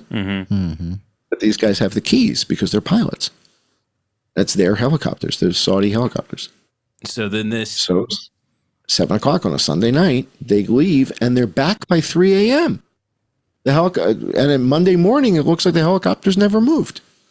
They're right where they were Friday. And it's important to note here that, you know, the scope of the Saudi intelligence, MBS and these guys, I mean, it makes Mossad look like, I mean, just a little pizza party in the break room. I'd say the Saudis have got the money. And the Saudis buy everything from Israel. So all that Israeli technology with the phones and, you know, you can listen and all that stuff. Is that they Pegasus? buy all that stuff. Pegasus? They got all that. Yes, they got all that. I've got Pegasus. They're using Pegasus on my computer. That's why the fact that I'm so boring and I'm not into child porn. That's why I'm not. They can't pinch me. I like Cara Delevingne. I like hot chicks, not kids. So, you know, they got nothing on me. No, so speaking of liking hot chicks, this is huge because MBS fucked over Jeff Bezos and made him get a divorce from his wife. Can you go into this? So this? let's talk about that. So Jamal Khashoggi goes to work for Jeff Bezos. Jeff Bezos offers him safe harbor. Okay? He's working for the Washington Post as a journalist. It's like, he says he was the number 2 guy in the Saudi CIA. Number 2 in the Saudi GIP. And now he's a journalist working for the Washington Post? So MBS is at a dinner party with Jeff Bezos, Kobe Bryant. Kobe Bryant? What? Mm-hmm. Kobe Bryant, Jeff Bezos, the guy from Disney, Iger, Bob Iger. Bob Iger. This a whole is bunch of guys. star-studded roster here. Oh, yeah. Yeah, it's a serious dinner. MBS trades phone numbers or something with Jeff Bezos. And that's all it takes. And now he has access to everything. The next thing you know, there's a leak of Jeff Bezos's hot girlfriend photos to the National Enquirer. And it ends up costing Jeff Bezos $60 billion to get divorced from Mackenzie. So MBS doesn't F around. When he says, hey, this guy who works for you is a piece of shit, I'd really appreciate if you cut him loose and let me take care of business. Is there any link here to Kobe's helicopter crash with MBS? No, I don't think it's so. Just coincidental. So the MBS, the weather was horrible. MBS has Kobe leverage. was a big Khashoggi fan. That was the thing. Yes, he was like, look, Khashoggi was calling for Arab Spring in Saudi Arabia, basically calling, we need to overthrow the royals. And MBS is like, you keep this up. And then it turns out that Khashoggi worked with Al-Walid bin Talal and probably funded and planned the shooting in order to get rid of MBS. In other words, if Al-Walid bin Talal had been made the new king, all his buddies are in. And Khashoggi and Al-Walid were tight. Al-Walid's the richest guy in Saudi Arabia at the time. Number 1 shareholder in Twitter, number 1 shareholder in Apple, number 1 shareholder in Citibank. Wow. Individual shareholder. I'm not talking about Vanguard or BlackRock. I'm talking about individual. He's the top shareholder. Imagine the wealth of a guy who is extorting Bezos. That's insane. Yeah. And says to Jeff, get rid of him. Next thing you know, Jeff's marriage. MBS doesn't F around. Doesn't F around. Yeah, and why wouldn't they have access to the best stuff? It makes perfect sense. He's got all the money in the world. I was going to tell you about his boat. He's screwing around in Monaco and he sees this yacht and he says, wow, I got to have that. Sends one of his people over and offers the owner of the yacht $300 million, but he's got to get off the boat by tomorrow. Or the deal is off. He will wire to his account $300 million, but you got to get off the boat by tomorrow. And it's sold. He then goes and pays $450 million for Leonardo da Vinci's painting of Jesus Christ. Oh my God. Salvador Mundi. It's the most expensive painting ever sold. $450 million. And he mounts the painting in the boat. Salvador Mundi is on display inside of Serenity, a $450 million painting inside the $350 million boat that's got a crew of 50. It costs $50 million a year just to maintain the boat. Yeah, I don't need on my restream here. It says sending data to YouTube, so we're still live on Twitch and X, but I don't even know if YouTube kicked us off or not. Which, what are you gonna do? It happens. Yeah, I apologize if I said something. It's okay. So it wouldn't be the first time. What did I say? I said I'm not a pedophile, and they don't like that. We're about to get a flashbang. You got to be a pedophile these days to get anywhere. So yeah. Trust me, we live in Los Angeles, so you know. Well, you remember Mike Pompeo said, basically the story is that Mike Pompeo wanted to kill Julian Assange. They wanted to assassinate him. They wanted to poison him. But Julian Assange didn't really report on anything with a whole lot of dead people besides the helicopter gunship thing in Iraq where they shot the Reuters journalists. They shot 13 people. But that was kind of it as far as body count. The rest of the stuff was emails about pizza parties and stuff like that. As far as body count, that was kind of his big revelation, was the gunship helicopter thing through Chelsea Manning. That was it. The rest of it was like email stuff. Same thing with Edward Snowden. Edward Snowden's revelations were about PRISM, reading our emails, reading our texts, listening to our phone calls and that stuff, but no real body count. The Vegas shooting introduces 400 wounded, 59 shot and killed. Now it's over 60. People succumbed to their wounds. And then we got into COVID. 7 million people died. And I'm exposing the cover-up. So if Mike Pompeo wanted to kill Julian Assange for emails about pizza parties, I can only imagine what these guys want to do to me. Yeah, and they did a huge character assassination on Assange, too. He's completely discredited by everybody. And as far as I'm concerned, the guy's one of the biggest patriots that has ever lived in terms of what he exposed. I mean, he unlocked puzzle pieces that, we never would have had access to. Same with Snowden. All the WikiLeaks, and the WikiLeaks stuff, like we go, what? They can drive our cars into trees? We didn't know that. And yet, we didn't know any of that shit. And yet, with all those revelations that they wanted to kill him, they barge into the embassy, carry him out like an animal, imprison the guy, but his body count is only 13. Mine's over 7 million. I'm exposing stuff that's really pissing people off. Yeah, stay on the run. Extinction level events. The vaccines weren't for COVID.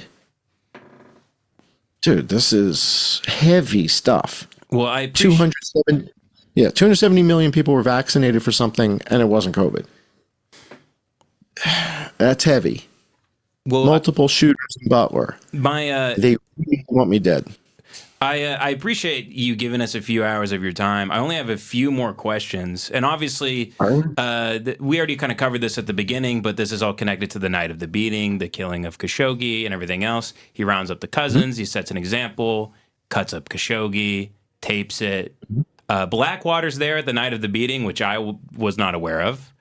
And they lock the doors, and MBS and his guys just start... I don't even know what they do there. They just start beating people with chains and shit, and they make them transfer money. It depends. So it cost them wealth, and certain people had harsh interrogations, and some wasn't necessary. So I think it varied, situational, right? Situational tactics. So I'm sure it varied. Al-Walid lost a lot of weight. Yeah, I saw that. He was a skeleton. He doesn't look good. Yeah. He's also not been, I said this earlier, I said this back then. I said he will never step foot on U.S. soil again. And he has not. Yeah. Those guys are looking over their shoulder the rest of their life. I think if Al steps foot back in the United States, Trump will have him arrested immediately. I think Trump knows full well he did it and can't do anything unless he's like, they won't extradite Assad. They won't do that. But MBS stripped him of all his wealth. You know that Bill Gates ended up buying a big chunk of the Four Seasons from him. He owned, Kingdom Holdings now has a fraction of what they used to have. So I think he's been taken down a couple notches on the ladder for sure. My one of the questions I had for you, actually, I think this is my final question because I haven't heard you talk about this. Because there's all the aftermath of everything. You know, there's no motive. Paddock was fascinated by the OKC bombing. He loved Hitler, supposedly. You know, all of this is like some source that no one even knows who the source is or some shit. And then you also have the thing that made me go insane, which was a group of people who survived the Mandalay Bay shooting, who had tons of PTSD, meet up in Thousand Oaks, right over here. They meet up at a bar to talk about the shooting and how they're recovering and their support groups and everything else and what happens. But I think is it a Marine or a U.S. soldier walks in with a gun and starts open firing in the bar. And these are people that was a gay club, though. That was a gay club, I believe. Oh, am I wrong there? I thought it was the Thousand Oaks bar. That was a. I think the Thousand Oaks thing though was a gay community thing. Oh. And it just so happened there were members of that community that had been in Vegas. Another thing that you'll hear a lot of, which I think is another tactic these guys use, is immediately after the event, you start hearing about eyewitnesses that died. And this one died, and that one died, and this one was in the car crash. It's like, oh, I better keep my mouth shut. And they're meeting up, and they're like, I can't believe we survived this mass shooting. And then, can you believe that'll never happen again? So, and then someone comes right, in. we're not going to have any more meetings. Yeah, let's not get together again. So, It'll never happen again. So think about this for a second. If I'm the one who's doing the lion's share of the reporting on the Vegas shooting, and then you've got Laura Loomer, you got a handful of the rest of us who are doing it, but I'm dishing, I'm doing 2 videos a day, a video every day. Who the hell is putting the story together that all the eyewitnesses are dying? Who's working on that story? It wasn't me. It wasn't Laura Loomer. Who's working on that one? Oh, the FBI wants to put that out so that all the eyewitnesses will shut their mouths and not talk. You put out a story, 6 eyewitnesses from the Las Vegas shooting have mysteriously died. It was the chat's going off right now. They're saying it's the Tipsy Goat bar in Thousand Oaks. Claimed 13 lives, leaving community in shock. So I don't know if that was a gay bar or not. It doesn't really matter. It sounds too gay. It doesn't really matter. The point is, whether it's gay or not gay, there's a bunch of people in Thousand Oaks that had been at the Vegas thing, and some guy walks in and shoots up the bar. And some of those guys died. They died. They're in 2 mass shooting events. It's gotta suck. Gotta suck, man. Could be 2 of them, right? It's gotta suck. And it's sending a message. So the FBI plants these stories. One chick died of epilepsy. She had a grand mal epileptic seizure. But everybody latches onto it and thinks it's suspicious. And like, oh, yeah, right. It's like, sometimes people just die. And there's something called the birthday paradox, right? So you've got 22,000 people at a concert. How many people were at the Super Bowl? 80,000? I guarantee you 2 or 3 people are dead already that were at the Super Bowl. Killed in a car crash, choked on a chicken wing. Heart attack, whatever. Yeah. Some happened. Somebody died of epileptic seizure. It's the birthday paradox. It's the law of large numbers. You got 80,000 people in a stadium. 2 weeks later, 1 or 2 of them are dead. It's not. There's nothing. But the FBI leverages that stuff in a mind control. They don't want people to talk about it. So they quickly plant these stories, and immediately, like I did an interview recently with a young woman who was there, and she saw helicopters. And she said everybody was telling her, don't talk about this. Don't do any interviews. You can't talk about this. You're going to put your life in jeopardy. And that's exactly what they want people to think, is that if you talk about it, your life is in jeopardy. And sometimes it is. Sometimes it is. So you got to watch it. Well, thank God for John Cullen. John, thank you for coming on. Patreon.com/I am John Cullen. You can find his work, and he's Johnny E. Hoover on YouTube. A lot of stuff there, and also Subscribestar. What is that? Subscribestar / I am John Cullen. Same thing. Yep. Subscribestar.com / I am John Cullen. I am such a big fan of your work. I hate that everybody is ripping you off on every big podcast. I'm starting to see trickles of them saying exactly what John is saying, and it's really unfortunate. But I hope I've turned some people onto your work. It was a real honor to talk with you. Thank you. Amazing work. And Thank you. Thank you so much. Is there anything else you wanted to add or plug or anything like that?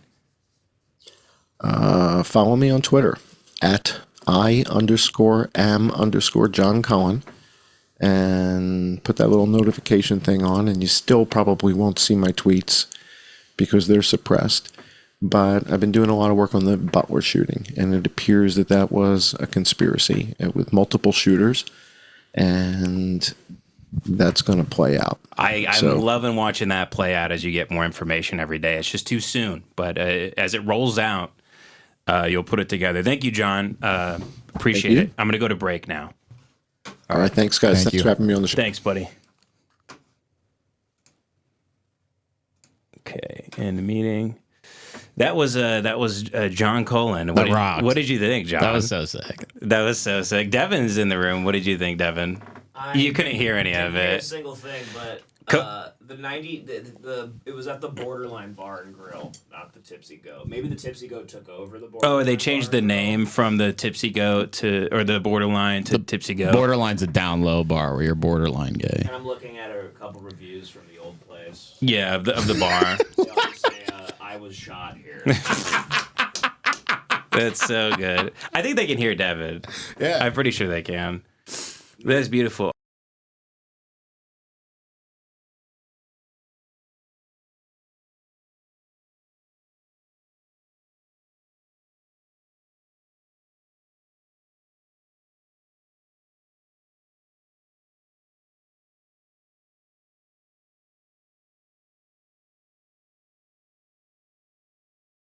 My chain, my chain, my chain, my chain. Don't you like my chain?